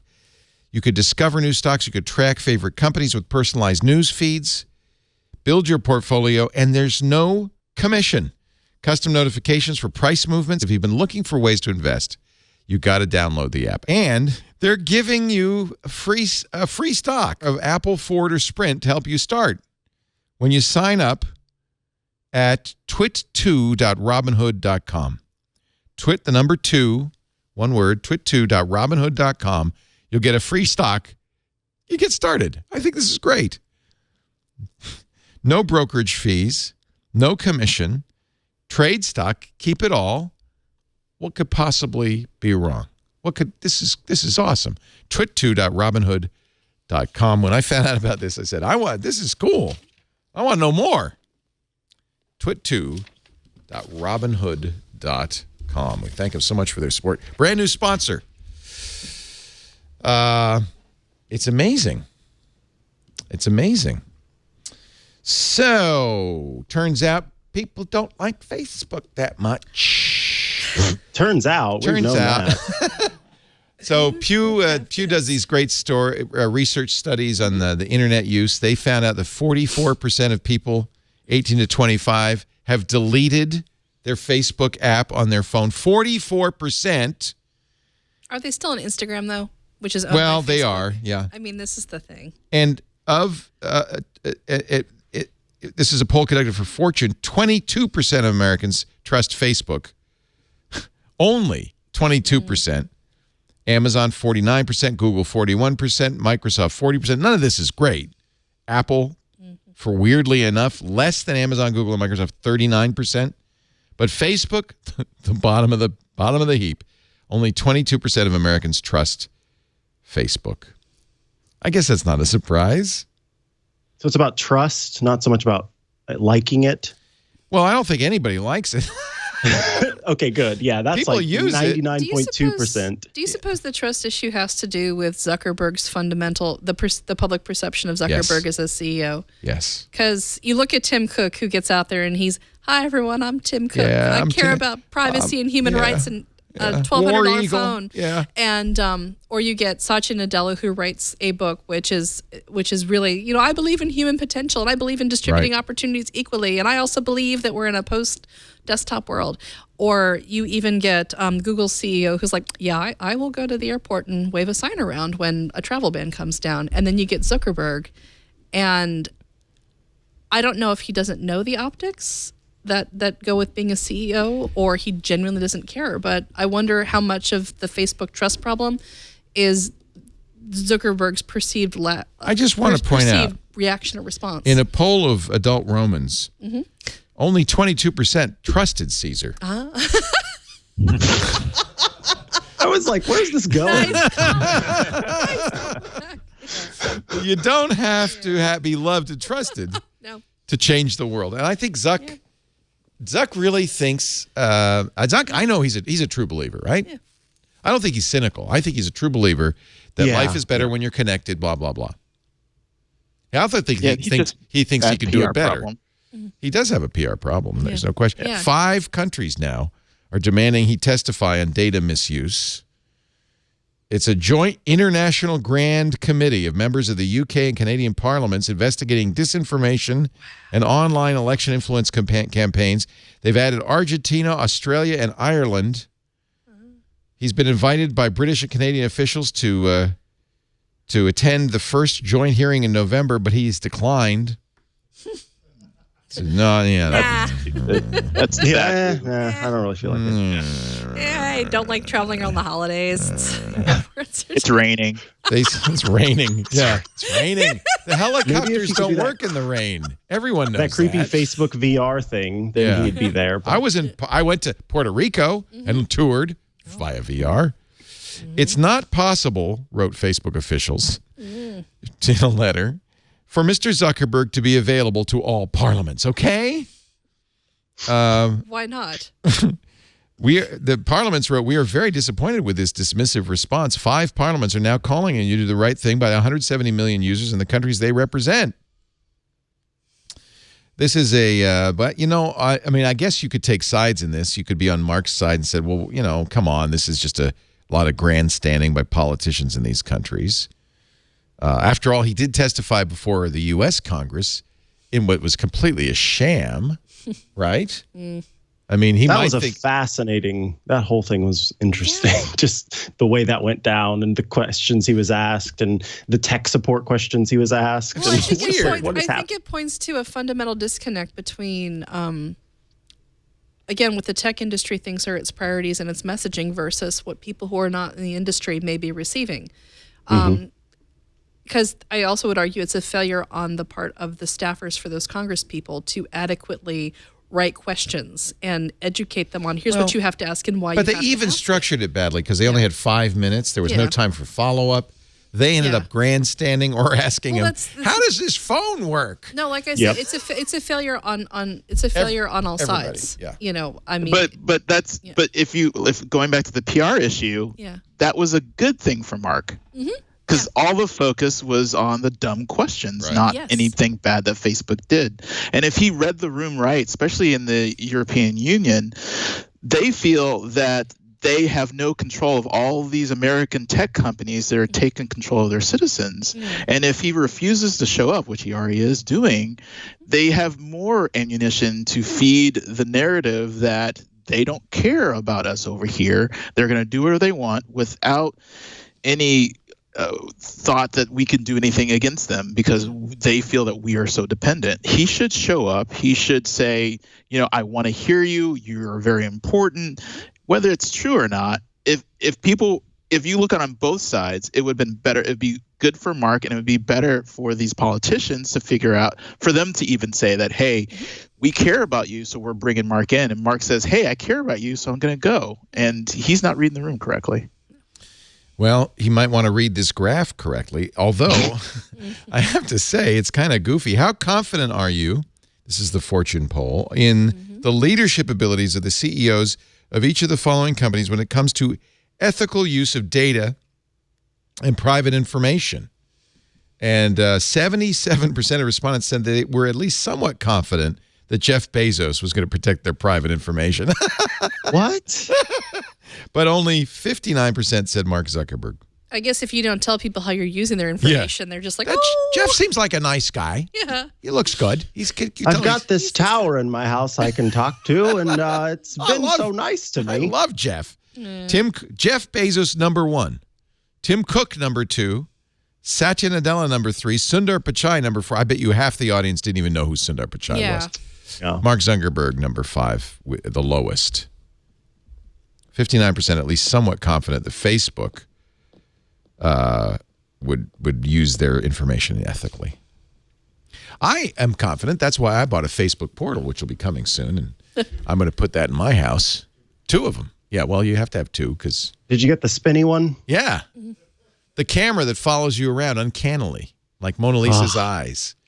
See, are you going to call me and read me a story? Yeah. Would you like me to? To go back to the Chinese surveillance thing and the talk about vocabulary, do you realize that outside this country, it probably seems insane that we pay money to voluntarily bring surveillance devices into our house? We're begging them. Yeah. Please. We're like, ooh, this is a perk. I mean, I'm sure that and we're swimming in this culture, so it's like, we can opt in or not. Maybe somebody from another culture like, why would you do this? You control nothing about it. Yeah. You don't control your data. You don't even know where your data is going. You don't know who's viewing your data. They give you a little clip you can put over the camera if you want. Oh, that's mighty magnanimous of them. But I trust Mark. Yeah. That's like I've got what's an that Echo. story? Go ahead. I was going to say the story about the Echo and the court order. The murders, the double murders. Mm-hmm. Sorry, Micah. Go ahead. No, I was just I have an Echo Spot. That's the one that's like circular and has the little screen on the front. Did you buy that because it was number one on Oprah's list? Oh, heavens, no. I got it Yes, because I you wanted did. to have. No, offended he when did seems it get by on Oprah. Oprah's list? I got It's it like number right one. as it It's launched. her number one tech gadget. I got it when it launched, and I was really excited to have that clock, that digital clock. And I had first had it in my office, and I realized that I wasn't ever looking at it because I have a clock on my computer and on my watch everywhere else. And so I thought, oh, the bathroom would be a really nice place to have a clock. But I It don't has want a this camera. So I took it apart and I completely covered up the camera on the inside with a piece of electrical tape and then put it all back together. And now the camera, even because they have a camera off button, but I'm paranoid and I'm like, I don't trust that camera So you off think button. Jeff so Bezos wants to watch you poop? I think Jeff Bezos wants to see trust what him. toilet paper I use so That that he I can believe. get Yeah. toilet paper to me. Yeah. Is that it's a Cottonelle or Charmin? I can't tell. Can you look closer? Also, they Zoom should get in, a time zoom pen in. and work on those corners. Center. Oh my God. Enhance. Zoom in. It's Charmin. It's definitely Charmin. We got to make Amazon's They basic don't toilet need a paper now. camera. You buy it on Amazon. They know. I literally do buy it on Amazon. Of course, they don't need a camera in your. They don't. I have my Spot. It couldn't put it on the bedside table for the same reasons. My wife is just as nutty as you, Micah, and so I have it in my closet. In your closet. Yeah, He's put his tech in the I closet. keep my Spot in the closet. You know why? It's a nice little clock. I can say what the weather's going to be like. Okay. I dress yeah. in my closet. It's a little bigger Okay, than that just a makes little sense. closet. It's a big closet. I don't ever want to come out. It's in there, and I live in there, and I've got a little spot, and I could talk to it and listen to music on a tinny little speaker. But it's looking at what you're putting on and deciding Absolutely. some new clothes for Well, that's you the that you Amazon want. wardrobe model, remember? That was going to Yep. be the I have idea that that too, the look. it could recommend The Echo to you, look. oh, your Yeah. outfit looks amazing today, or something But that like at least. So here's Oprah's favorite things, which, by the way, is on Amazon. So that might explain why number one is the Echo Spot. Wow. Also, the dog DNA test by Embark. How come we don't have them as a sponsor? DNA for your dogs, truffle-infused that. hot sauce, Carbonator 2 by Archie, empowered brass bracelets. Do you think she owns all of these things? You got to really wonder where this list comes from. Yeah. Who does this? Yeah. Letters for a Year of Gratitude by Chronicle Books, Chai Private Tea Trio, Lit Bag by Person. It feels like it's just one big ad. But here she is. Here's Oprah looking very excited. saying, I love that coffee maker. Maybe she's trying the Insta Shiatsu heated foot massager by True Medic. Do you know how the Oprah's favorite things get picked? No. So, Oh. You know? yes, You're Oh my on God, this tell show. us. You're here at the right time. How do they get picked? companies start sending things to her as early as Can July. you imagine And the it- crap she like, gets? all sorts of, and the companies and the staffers are responsible for vetting it by category, and they break it down, and then Oprah does the final filter. But they have to winnow it down from literally thousands of products to the 100 or And so what that Oprah happens reviews. to all of the other products? I didn't find out because I suspect the answer is I got to take them home. The person who's telling me this didn't want me to know. Yeah. So Does who Oprah got get it? a I'd love kickback? to know what I would actually love to know what the Harpo rules are on gifts and things like that, because I know in a lot of newsrooms there's the rule that Oh, you you're not can't, supposed to keep that stuff. you can't bring stuff. We You have send to share it with everything everybody. back, Yeah, right? Yeah. exactly. But Yeah. I know in some companies Except that big TV, I'm keeping.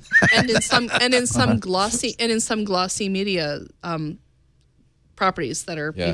the How general many rules how many wouldn't have sent X5 to you. multi-port USB card chargers by Rapidex do you think she got? This got on the list. Yeah. This is one of the top. Yeah. Oprah writes, each of these Oprah X5 writes. car chargers with extra long cord can simultaneously boost up 5 devices from phones to tablets. Translation, both front and back seat drivers can get some juice without coming to blows. Signed, Oprah. You know that she's got like a staff of ghostwriters who do that. Oprah is not tapping this out for every. No, Right. Oprah wrote that. It says Oprah wrote that. Someone in the chat said that those extra items, the one that don't make the 100, they send to Martha Stewart. Oh, Martha. There's a package for you. Here she is looking at I love Martha Stewart. soap. Yeah. Different soaps. Oh, what soaps made the list? Is it goat soap? The La Chatelaine Ham Cream Tin by Ton Savon Incorporated. You know, that's my favorite hand cream tin, I got to tell you. It is of all the ham cream tins in all the world. Faux fur mittens by Glamour Puss. We've officially reached the shiny things portion of This is I told you I'd have them. Okay. Professional lasagna trio pan. Wait a minute. Why make one lasagna when you can make when you have a family of varying appetites, writes Oprah. These will come in handy. All 3 pan sections are lasagna noodle size. Great for that gang of vegetarian, gluten-free, and carnivorous eaters. I thought it was because the corner pieces of lasagna are the best. The best. More cheese, corners. The cheese gets more crunchy. This is a 12-corner pan. Yeah, see? Why have a 4-corner pan when you could have 12 corners? Exactly. They have a brownie pan like that, too, where it's every like the piece is an zigzag. edge piece. Yes. Because we live in a really... That's on Micah's favorite things list. Lisa made me buy. Micah, if you tweet that list, I will probably buy I would something buy off Micah's of it. list. I'm serious. But you have to write every description. Lisa made me I buy will. a muffin tin because I would make, there it is, Baker's Edge nonstick edge brownie pan. It looks like a little maze for brownies, a brownie maze. A delicious dessert maze. It's amazing. I used to make breakfast muffins, and Lisa would tear the top off and not eat the bottom. Muffin tops, yeah. Muffin tops. So she they bought call me. them An entire Muffies in Seinfeld places. episode about the That's muffin right. tops. And what happens to the bottoms, right? Yeah, So there you can buy a muffin top tin. Yeah. Just Don't makes recommend it. It only makes does the that tops. Well, it's very shallow. Oh, okay. Soapy. I have it. If you want it, I'll send it along to you. I'll pass on that one. Not on my list. You don't really need that. Organic coffee-infused Vermont maple syrup. For those of you who... I used to drink maple syrup-infused coffee. That was good. Oh, for one moment, I thought you were just going to leave out the coffee part of that. Oh, I love maple syrup. Every day I start with a shot of maple syrup. Well, it goes great with your holiday dippers by Eli's Cheesecake. What is a holiday dipper? It's a cheesecake on a stick. So It's a festive constellation. Oh, and here's, they have to show pictures of Oprah trying this stuff or you wouldn't believe it. Oh, she's using She's the the Clarisonic. on her Yeah, I face use right one now. of those. Oh, Yeah, Oprah. here she comes. Here, Oprah. But the pictures make it look like she spends like all of 5 minutes on each product. Yeah, this is like here. Let me. Oh, this is just amazing. Amazon So here's must an love- Oprah- Amazon must love that we're giving them This, free advertising. this guy on makes list right now, too. $400,000 a year Particularly just showing Oprah which I crap. think is great for Ridiculous. puffiness. And Can you imagine, like, if picking out goat soap is your job? Like, that's what you do for the year. You're like, ooh, what are the trends in goat soap this year? Are they shaped? Are they Oprah's pressed? favorite I'm a thing. connoisseur of fine goat soap. Goat soap's good. If you don't mind smelling like a goat. Well, here's lots of videos of Oprah. Wait a minute. I'm not going to see this. Oprah trying a smokeless indoor grill. Oh, This can only end in disaster. It's going to. No, she's not really tasting the grill. She's eating a burger. She's not tasting the grill. She's not. I hope not. Oh, there's Oprah's there's friend. Gail. What's her name? Gail. Gail King Gail. is on. Oh, Well, that's her best friend, right? it's good to be Gail, I think. Good to be Gail. Like, That's Oprah who hands gets you all the things on extras. list. She's like, here. Oh, look, they have little stickers printed up, yes or no. And that Oh, got that's a kind yes. of fun. Yeah. I wouldn't be part of that. Like, Yeah. all right, you That's get a a yes. yes. This is a long list. Holy cow. And this is all so Amazon sponsors this basically. So you can buy all this stuff on Amazon.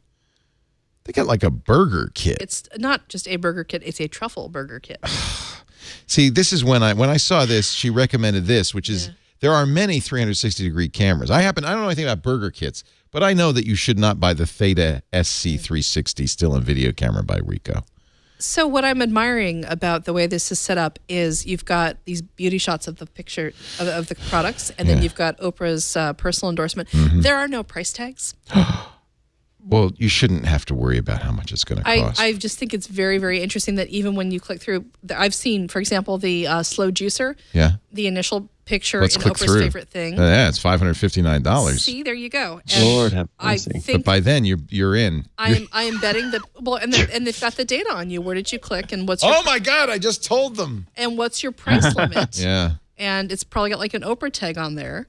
Bezos is already in your closet, though, so you don't need to worry about your clicking. I'm just saying that this is usually with magazine gift guides. They almost always have price tags attached. And what I find interesting about this Amazon one is you have to go through. You see the product by the third exposure to the product. That's when you finally get the price. But by that point, you've already seen it twice.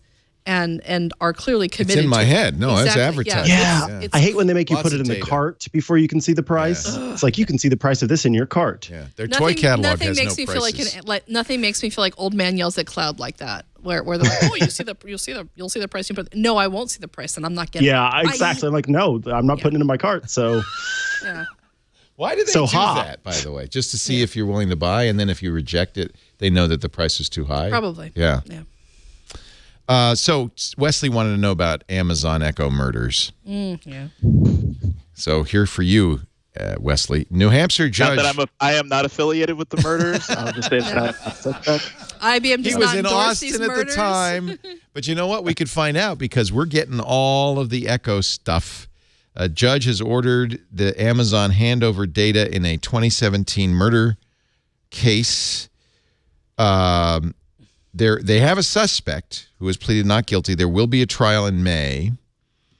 And so what the police asked for is not only all the Amazon Echo audio files, because frankly, I don't know if that would be useful, but associated data, which might be like what phones were paired to the smart speakers. So you could know, does Amazon know when you're home? Yeah, because your phone arrived, right? Prosecutors believe there's probable cause to think there's evidence on the Echo, like audio recordings of the attack. When you're getting murdered, you don't go, Echo, record this. No, it was. That's not likely. Well, what I find interesting is Amazon's official policy is, well, we didn't seek to obstruct justice. We're just protecting the privacy rights of Echo users. Right. So they fought it. But the thing is they lost. Amazon has never really explicitly outlined what your privacy rights are as an Echo user, or specifically what the relationship is with your data. So what rights are they protecting? Have they defined those rights to begin with? Amazon told the Associated Press it would not give up data without a valid and binding legal demand properly served on us. So you can't just go over to Amazon and say, hey, could I just, I'd like to take a look at that. I'd like to one-click on this download, please. Yeah. Remember, the same thing happened in Arkansas, and Amazon refused and eventually didn't have to hand it over because they had other evidence that was effective. I feel like police are going to, and I don't blame them if they're trying to solve a crime or trying to build a case. In this case, probably the prosecutors trying to build a case. Ask for whatever they can get, right? Go to the phone company, subpoena all the phone records. They don't know if there's anything there, but they're going to find everything. And that's kind of the issue. And this goes to another case we talked about last week where a judge ruled that you can't force somebody to give the password up on their phone unless you have a specific bit of information you're looking for. I think that there's this notion that you're protected against law enforcement or prosecutorial fishing expeditions. Well, there might be something there. Let's just see what we can find. Maybe there'll be something there. That's not it. In this case, the judge said no. And so I don't know how much the prosecutors told the judge. Like, they said there's probable cause to believe there's evidence on the Echo. What's the probable cause? Echo doesn't record everything.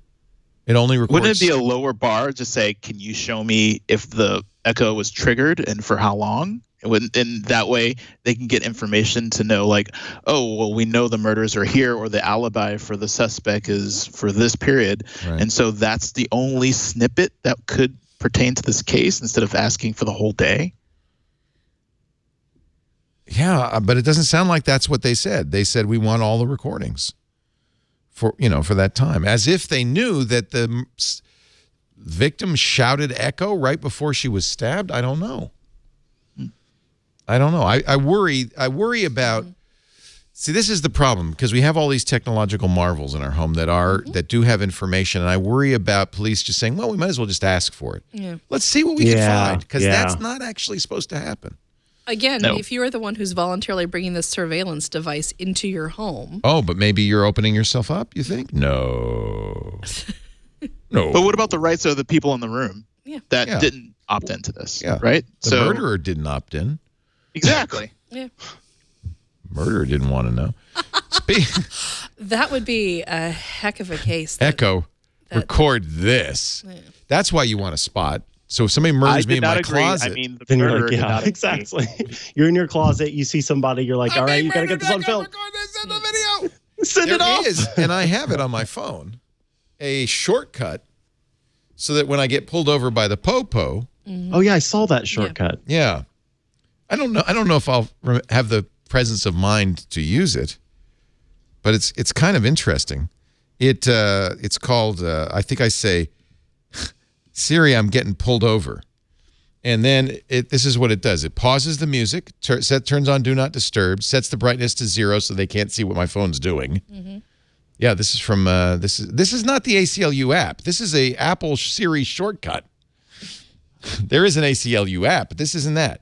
Gets the current location, sends a message to my wife saying, I'm getting pulled over. My current location is here, latitude and longitude.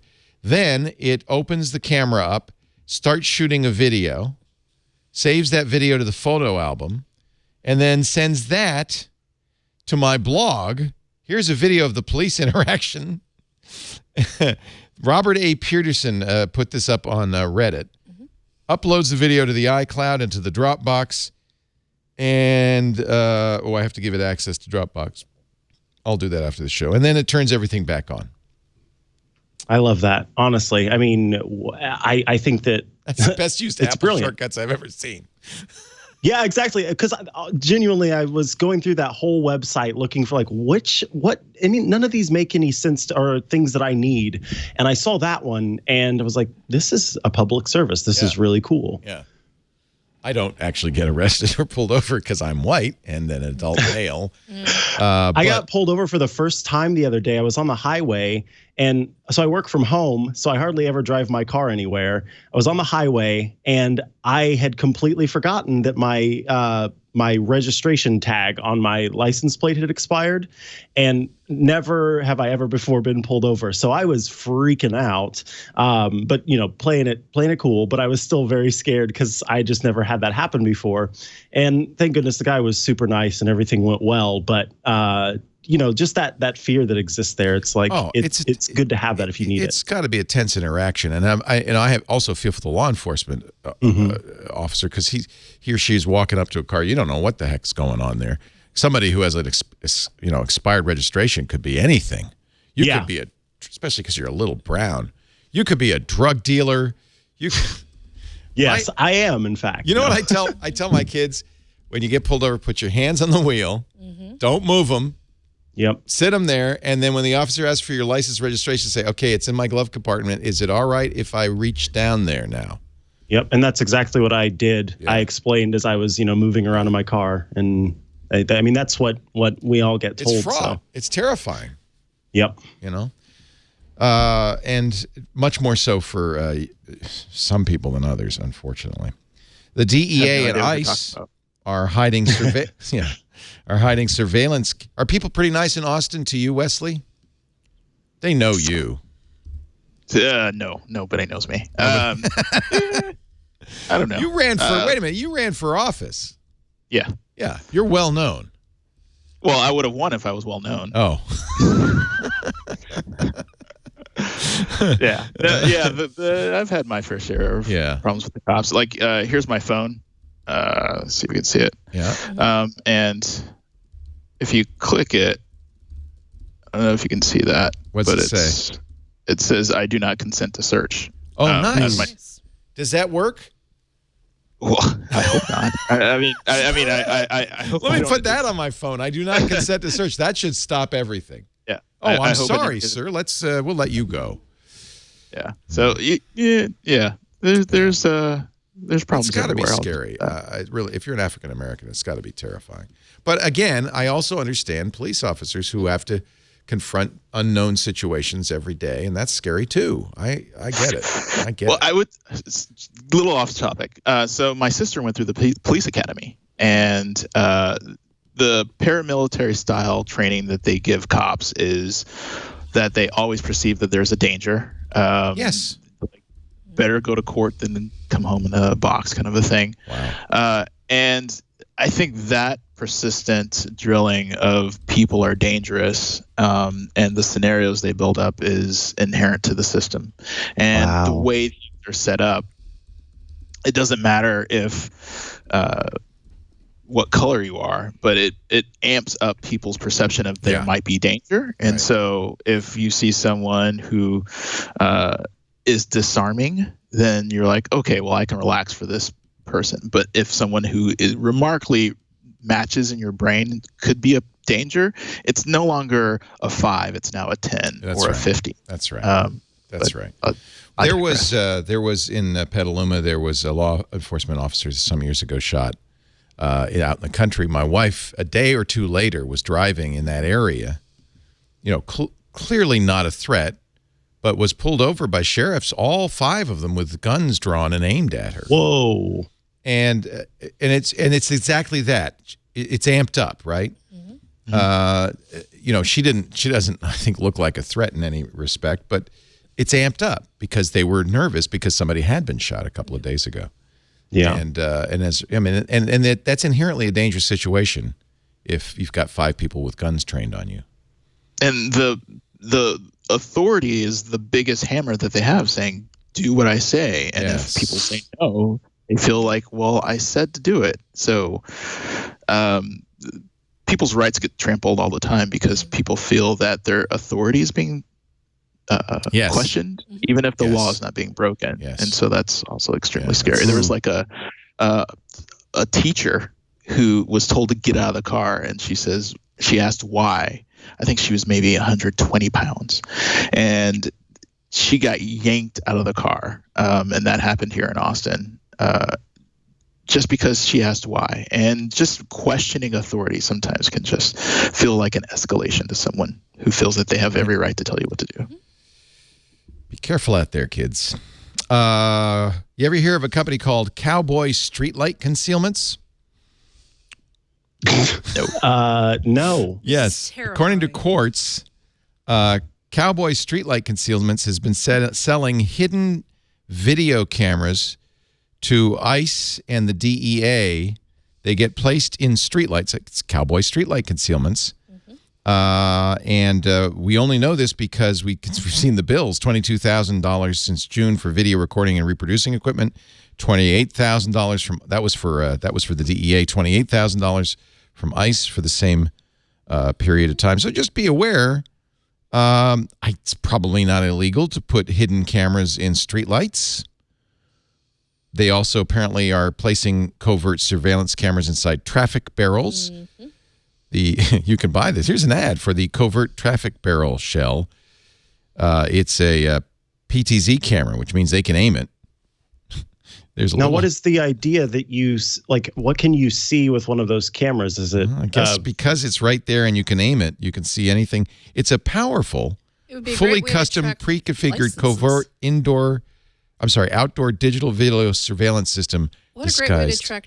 What a great way to track license plate traffic. That's common. Okay, license plates. Because that's what I was thinking. I'm like, you couldn't just point it at a person and figure out something about. You could assume, but for example, if you're doing surveillance, and you want to figure out if there's somebody who has regular meetups, and you want to establish a pattern where they may know somebody, you can track how often they're driving a specific place. Is there any frequency to it? Can that frequency then be correlated to transfers of money or transfers of collateral? Here's the thing to look for. If in your town, instead of fixing potholes, they proposed a smart LED streetlight system. Mm-hmm. Apparently, this is exactly what they do. And there's no oversight. There's no public debate. They just put in a smart LED streetlight system. Each light has a camera.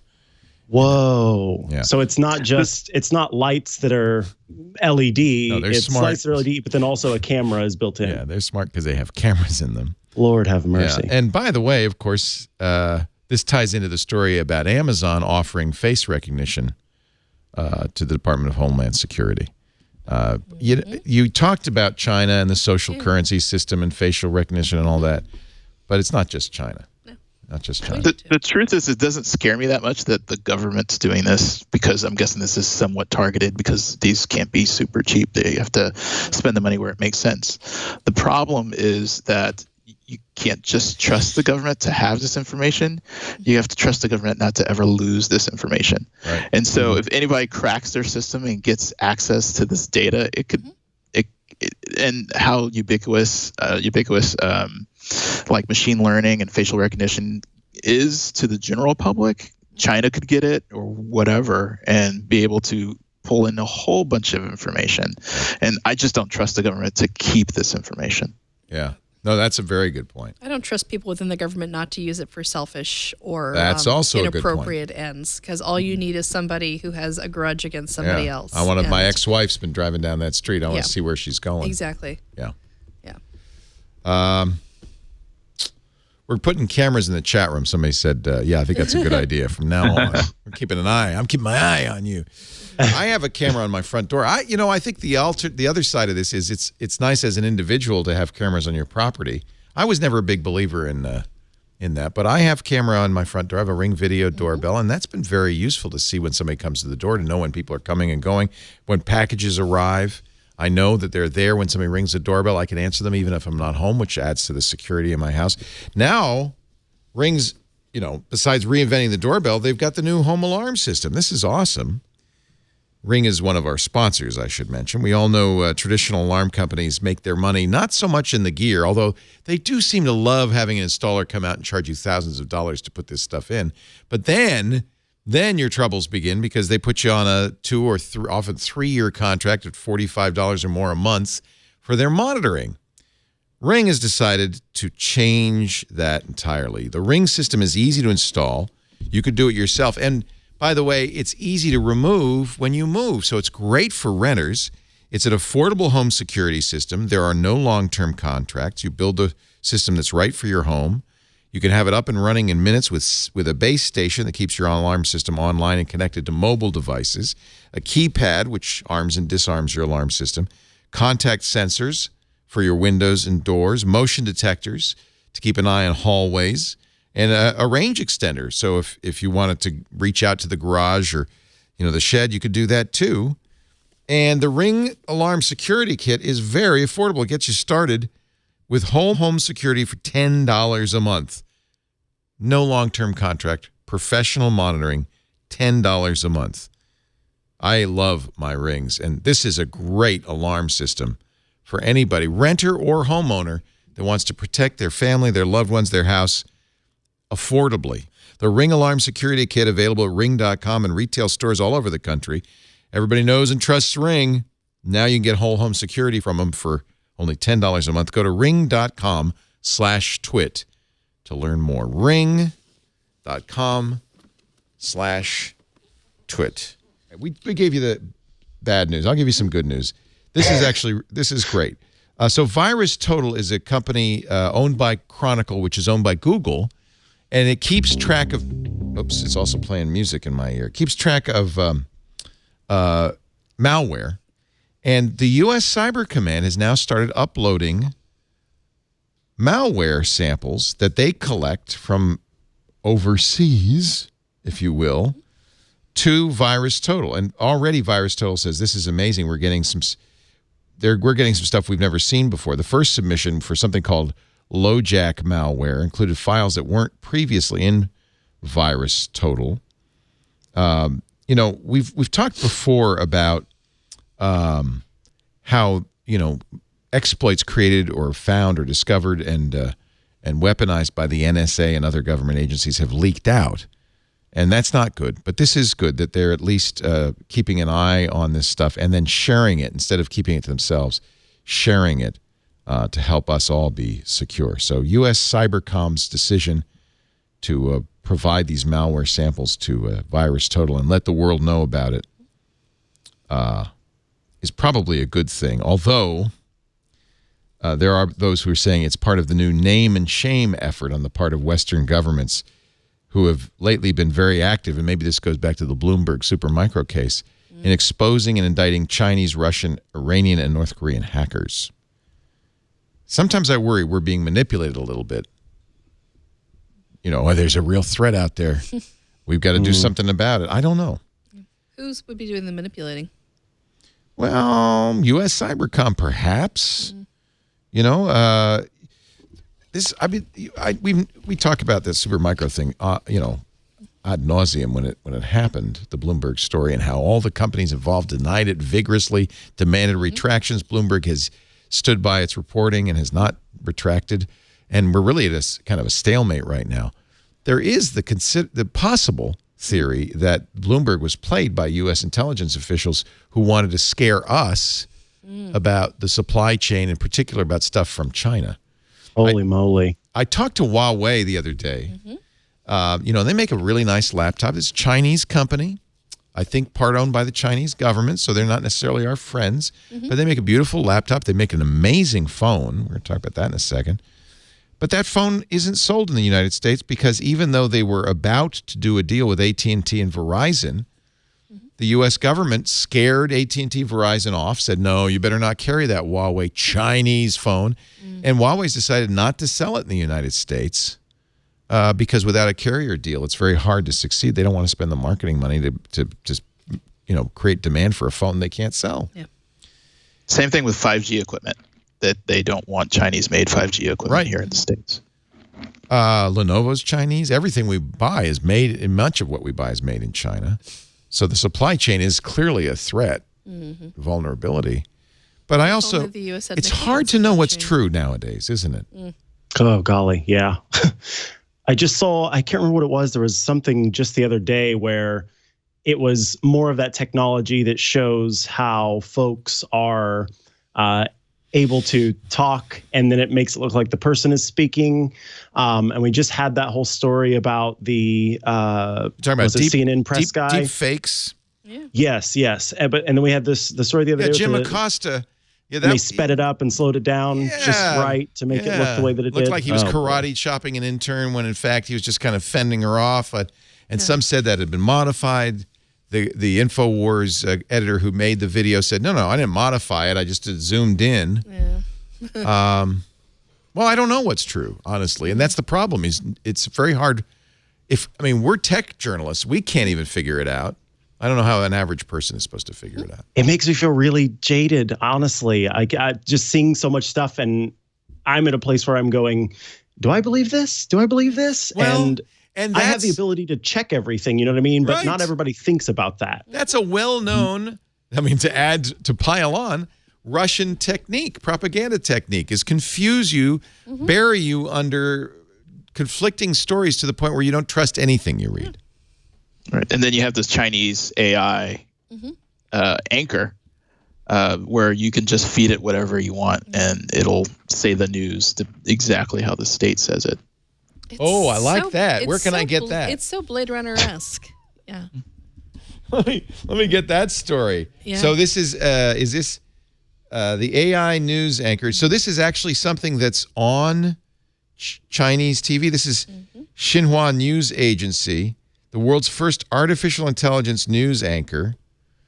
They showed it at we want to see it? It looks a lot realer than those fake ones we've seen elsewhere. Let me turn up the sound. Here is the real anchor. No, this is the fake anchor. This is Hello, everyone. I'm an English artificial intelligence anchor. This is my very first day in Xinhua News Agency. My voice and appearance are modeled on Zhang Zhao, a real anchor with Xinhua. The development of the media industry calls for continuous innovation and deep integration with the international advanced technologies. I will work tirelessly to keep you informed as texts will be typed into my system uninterrupted. Terrified. I look forward to bringing you the brand new news experiences. I look forward to when the AIs fight each other. At least you can tell it's an AI, right now. Right now. But honestly, they could probably make one you couldn't tell, right? Yeah, I was going to say that's just like they're just showing us that, but they probably got one that's. Maybe pay no AI attention right to pay no attention to that, Micah Sargent. Look at this over here. This very much reminds me of the William Gibson Adoro trilogy. Yes, which is what a great story. Yeah, where one of the characters is blackmailed into doing something by somebody basically creating a deep fake video of him and pointing out they can create a digital model. I can have you do anything I want. Exactly. Yeah.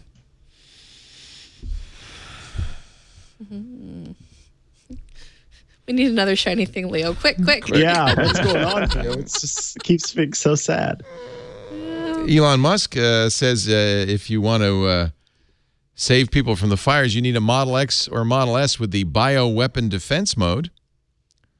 I actually have a Model X, and as I was driving around Petaluma, avoiding potholes, I did use the bioweapon defense to filter out the smoke. This is like Blade Runner 2045. How was it? Works. Did it? Oh, that's great. No smell or anything? Nope. Yeah. Wow. And here's a measurement of the particulate matter. It was very high. It was well over 400 in some areas. The bioweapon defense mode is a hospital quality HEPA filter, which eliminates the particulates. So anybody wants to go for a ride in my Model X? See, we who have money are going to survive. You guys. Oh, dear, Leo. Careful. Eat the rich is a slogan for a reason. Eat the rich is pretty much the same as eat organic. Did you know? Pasture raised. Eat. You can sign up for a service from the U.S. Postal Service. I signed up for it. And by the way, I'm getting way too many texts now. That it's called, what is it called? Informed delivery. Yeah, yes. informed delivery. I love it. You're a member? Oh, yeah. So Yeah, me too. What? Okay, Yeah. I just found out about this. So I signed up, and then last night at like 3 a.m, I got a text saying, item status out for delivery. It's been scanned. It's coming your way soon. Delivered at mailbox. I mean, hundreds of text messages. All the mail. I guess I as don't the get mail. text. Oh, well, you don't have to do text. You could do it in other ways. I get it in The email, and it packages are sends the me a ones little that are photo Yeah. of a scan of whatever mail is coming to me. Oh, I want the pictures. Yeah. That's nice. Because so I guess the automated, anything that's automated, scanned by the automated equipment will show up here. Yep. Apparently, ID thieves are abusing the service, signing up as you. Krebs on Security fun. says it's not too hard to sign up as somebody because they do have identity proof, but they ask you questions that he said basically you can look up the answer on the internet, where you lived, stuff like that. I think they pull it from your credit report was where the questions come from. Yeah, it looked So if like it. someone's Like, able to did you pull ever from live in that. this house? How much did you pay for it? That kind of stuff. What car did you have Yeah. at this point? Yeah. According, Facebook quiz. there's a internal alert sent by the Secret Service November 6th to its law enforcement partners. They're talking about a recent case in Michigan in which 7 people were arrested for allegedly stealing credit cards from residents' mailboxes after signing up as those victims on so they can see when the credit cards are coming. It saves you some time. You don't have to go through a bunch of mailboxes. Just go right to the ones with the credit cards. Fraudsters were also observed on criminal forums discussing using informed delivery to surveil potential identity theft victims. So I immediately, as soon as I read this article, signed up for it. As myself. Yes, as you. As me. But it's just one more thing to be aware of. So you guys knew about this. Yeah, because UPS and FedEx have their versions. And then I got an email, I think, from the Postal Service, not the band, but the actual agency. And they had that available. And I was like, oh, absolutely. Because right before I had moved in, we had someone come through and steal a neighbor's birthday card out of their mailbox. And so I immediately became kind of, suspicious. Oh, dear, if that mail thief comes back, I want to know what mail actually showed up and what doesn't. And there's a link in the email where you can say, hey, I didn't receive this piece of mail. And then they can sort of help you try and figure out what happened to it. So it's really handy. But yeah, if someone else is signing up as you, that's not good. That's not so handy. And we were all worried after the FCC withdrew its net neutrality regulation that maybe telecom carriers would do something to throttle competitors, charge them extra. They wouldn't do that. Ajit Pai said they wouldn't do that. Nobody's going to do that. Why would they want to do that? Oh, wait a minute. Maybe they would. Sprint is throttling Skype, according to a study. Well, their whole network is throttled. Oh, okay. Well, that's all right. It's slow. It's all so slow. Throttling, so it's kind of complicated. 100,000 consumers used a program, an app, to test internet connections, the WeHe smartphone app. Oh, yeah. And, I remember that. Yeah. And according to the results, Sprint, the only one throttling Skype at the moment, 34% of Skype calls were throttled, slowed down. In the case of a video call, the video quality would be much poorer than what the network supports. In other words, the network could do it better, but doesn't. Sprint spokesperson said the telecom company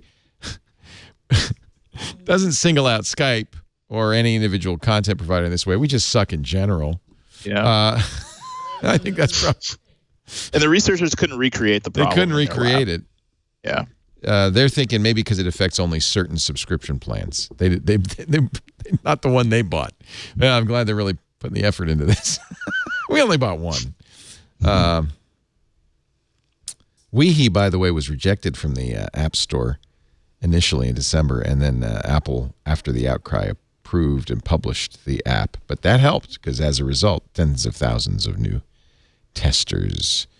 The work is funded by the National Science Foundation, Alphabet, and the French telecom regulator. So we'll see. I'm glad they're doing this, and I hope to see more. And if somebody is throttling, I want to know about it. Mm-hmm. So we can throttle them. Yes. On the good side of Sprint, they just announced that they're raising their cap on tethering to 50 gigs. Oh, nice. Yeah. So just to balance some positivity. I don't blame Sprint because they made a bad bet on WiMAX years ago, and that really ended up hurting their network overall. Now that is the merger with T-Mobile going to go ahead? Who knows? I so hope so. They really need it. And yeah. I'm a T-Mobile customer, and the T-Mobile ads have really been hammering hard on the patriotism of T-Mobile and how they're an upstanding American citizen. Oh, that worries me. It basically, please approve this, please. Yeah. Please, we love America. There's been a whole lot. We love the veterans. Without us, veterans can't talk to their parents. That's a good point. Oh boy. There's been a lot of ads where it's T-Mobile. We're the backbone of this country. Please let us merge with Sprint. I know it's a Japanese company, but there's the advertising blitz has been impressive. And I have been hard on Ajit Pai, but I'm going to give him some credit because he has stepped forward and said Sprint and a few other U.S. telecoms have to do better fighting robocalls. And by the end of next year, he wants to implement a scheme, believe it or not, called Shaken and Stirred.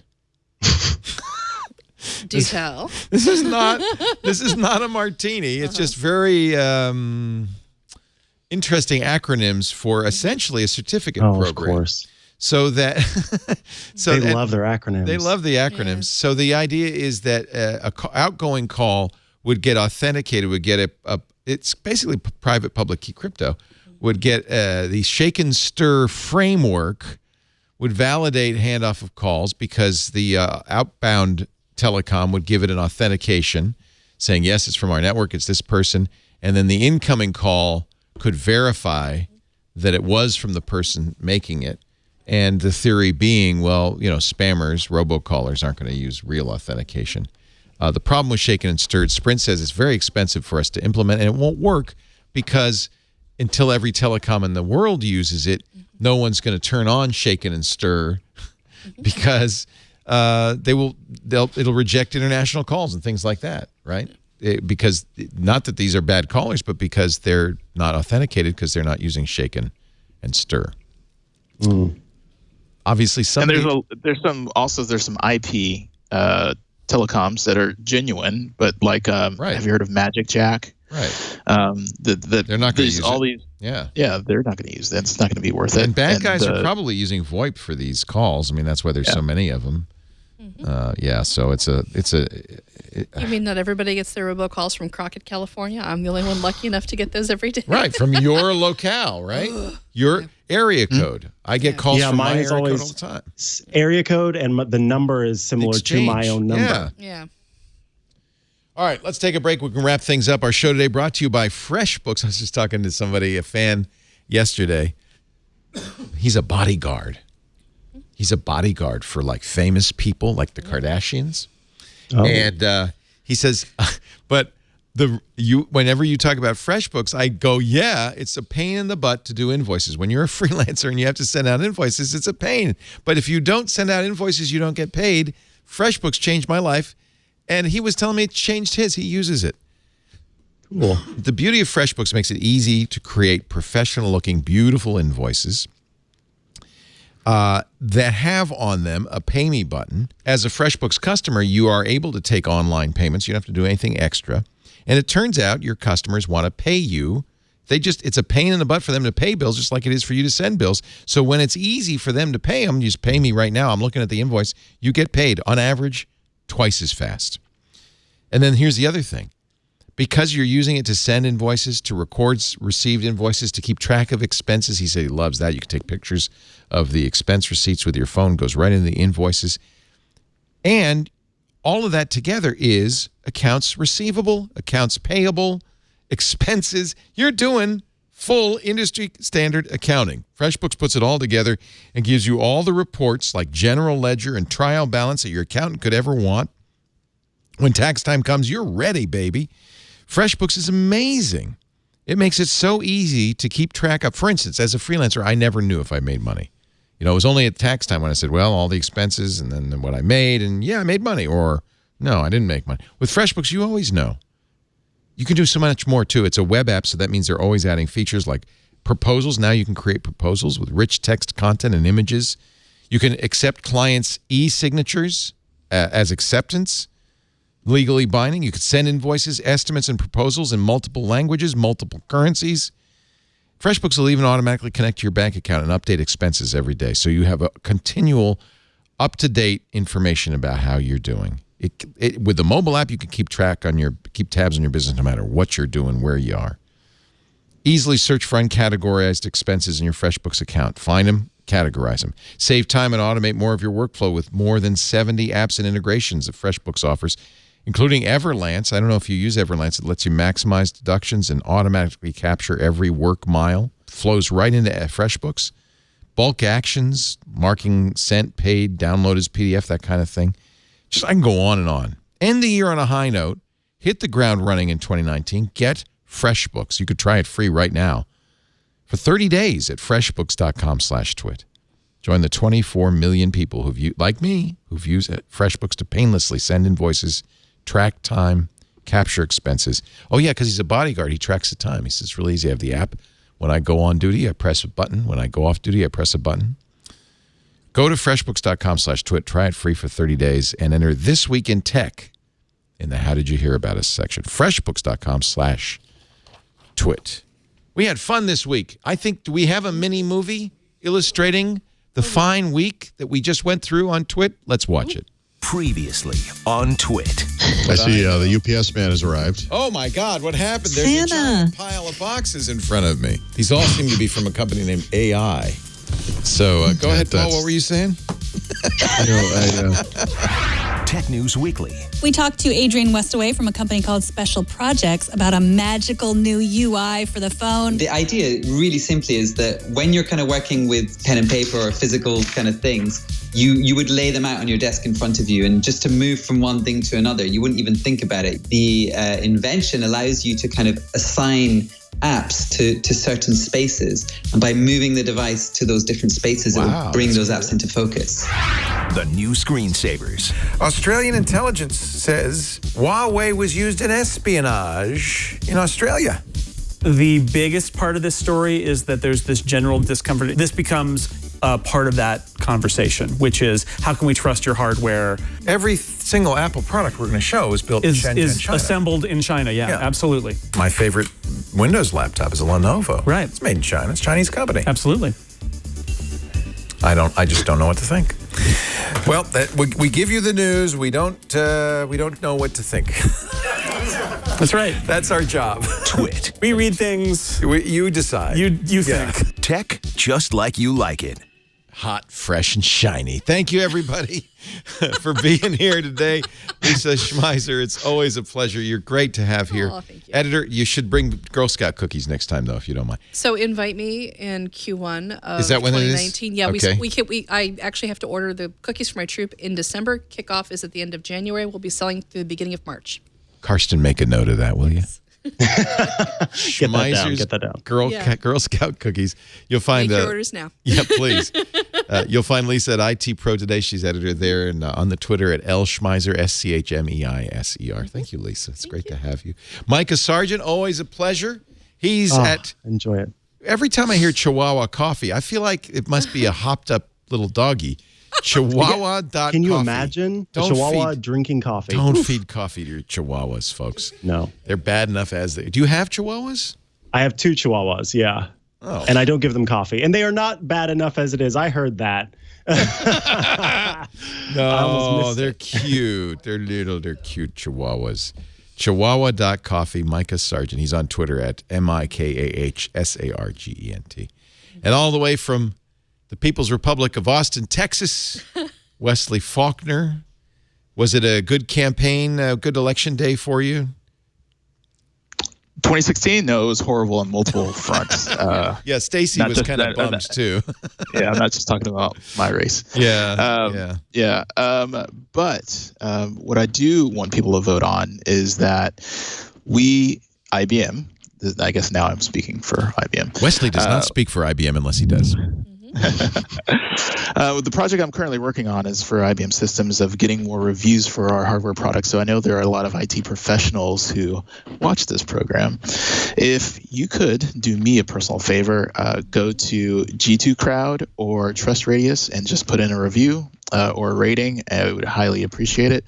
If you need links to those, just hit up my Twitter link, and it would do me a world of good if I can get at least one review on either of those sites for any IBM systems that you currently own. Any IBM systems. That's if you're on the mainframe, which is Z Linux 1, if you're on storage, especially if you have flash storage, our flash systems, we're looking for more reviews. And if you have any of our servers, which is Power 9 specifically. Are you having fun? It was a relatively new job last time we talked. You settled in? It's black. Nice. Yeah, settled in? No, never settle. I'll never be comfortable. There's so much to learn. There's so many people to learn from too. I don't know if you know how large IBM is, but we have over 380,000 employees, and plus we're just Red Hat. And so I have a lot of friends who work for Red Hat, and so getting reacquainted. So things are complicated. Things will always change, and I will always change with them. I love Red Hat. I always loved Red Hat, so it's going to be very interesting to watch what happens there. Wesley Faulkner is developer relations advocate at IBM. He's Wesley83 on Twitter. Thanks for joining us, all three of you. It was a lot of fun. There was a lot of food for thought. My brain expanded a lot today. Thank you. I appreciate it. I hope yours did too. We do Twit every Sunday afternoon, 3 p.m. Pacific, 6 p.m. Eastern, 2300 UTC. Tune in live if you want. YouTube is not one of our streaming services, but there's a long story there. Is there an update on that? We got a strike from covering the Apple event, and they pulled us down. And some slimy lawyer from Apple sent us an email, but we've contested it. There will be more news towards the end of this coming week. Okay. Meanwhile, we have plenty of other very nice providers like Twitch and Mixer and Ustream who you can watch. You can see audio and video. We have audio at Spreaker as well at twit.tv/live. That's where you should go. Pick the stream that works for you.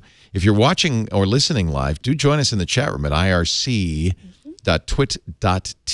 That's a great place to kind of join the community and participate.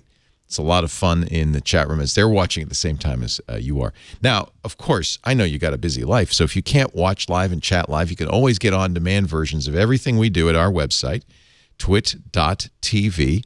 The best way to participate, though, is subscribe. That way you'll get a copy of every episode the minute it's available, later in the day on Sunday, right after we do it. And you'll always have it sitting on your phone. You can even listen on your smart assistant. Ask your Echo or your Siri or your Google Assistant. You just say, listen to Twit Live if you want to listen to the live stream, or listen to This Week in Tech. And almost every case, it'll play the most recent version of any of our shows. Thank you. We'll also record if you're going to get murdered. If you're getting murdered, shout, Echo, I'm dying, and hope the police have the brains to subpoena it. I don't think it would be dying. You'd have to say, Echo, I'm being killed. Bye. Yeah. Echo, so-and-so is killing me. Schmeiser is killing me. Always start with the name of the murderer. There you go. Because they always say, my murderer was... Start with the name. Schmeiser was my murderer. Always start with the name, right? I feel like this is when having a hard to pronounce last name actually works in my favor because because like shake and I'll be like, that wasn't me. No, they didn't pronounce the name correctly. It couldn't have been me. It couldn't have been me. The signatures don't match. Exactly. Yeah. Schmeiser is my. See, that wouldn't work either. Yeah. Schmeiser, murderer. That would work. Yeah. Awesome. Okay, so you get timing's everything. Thanks for joining us. We'll see you next time. Another Twit is in the can. Bixby, I'm dying here. Doing the Twit.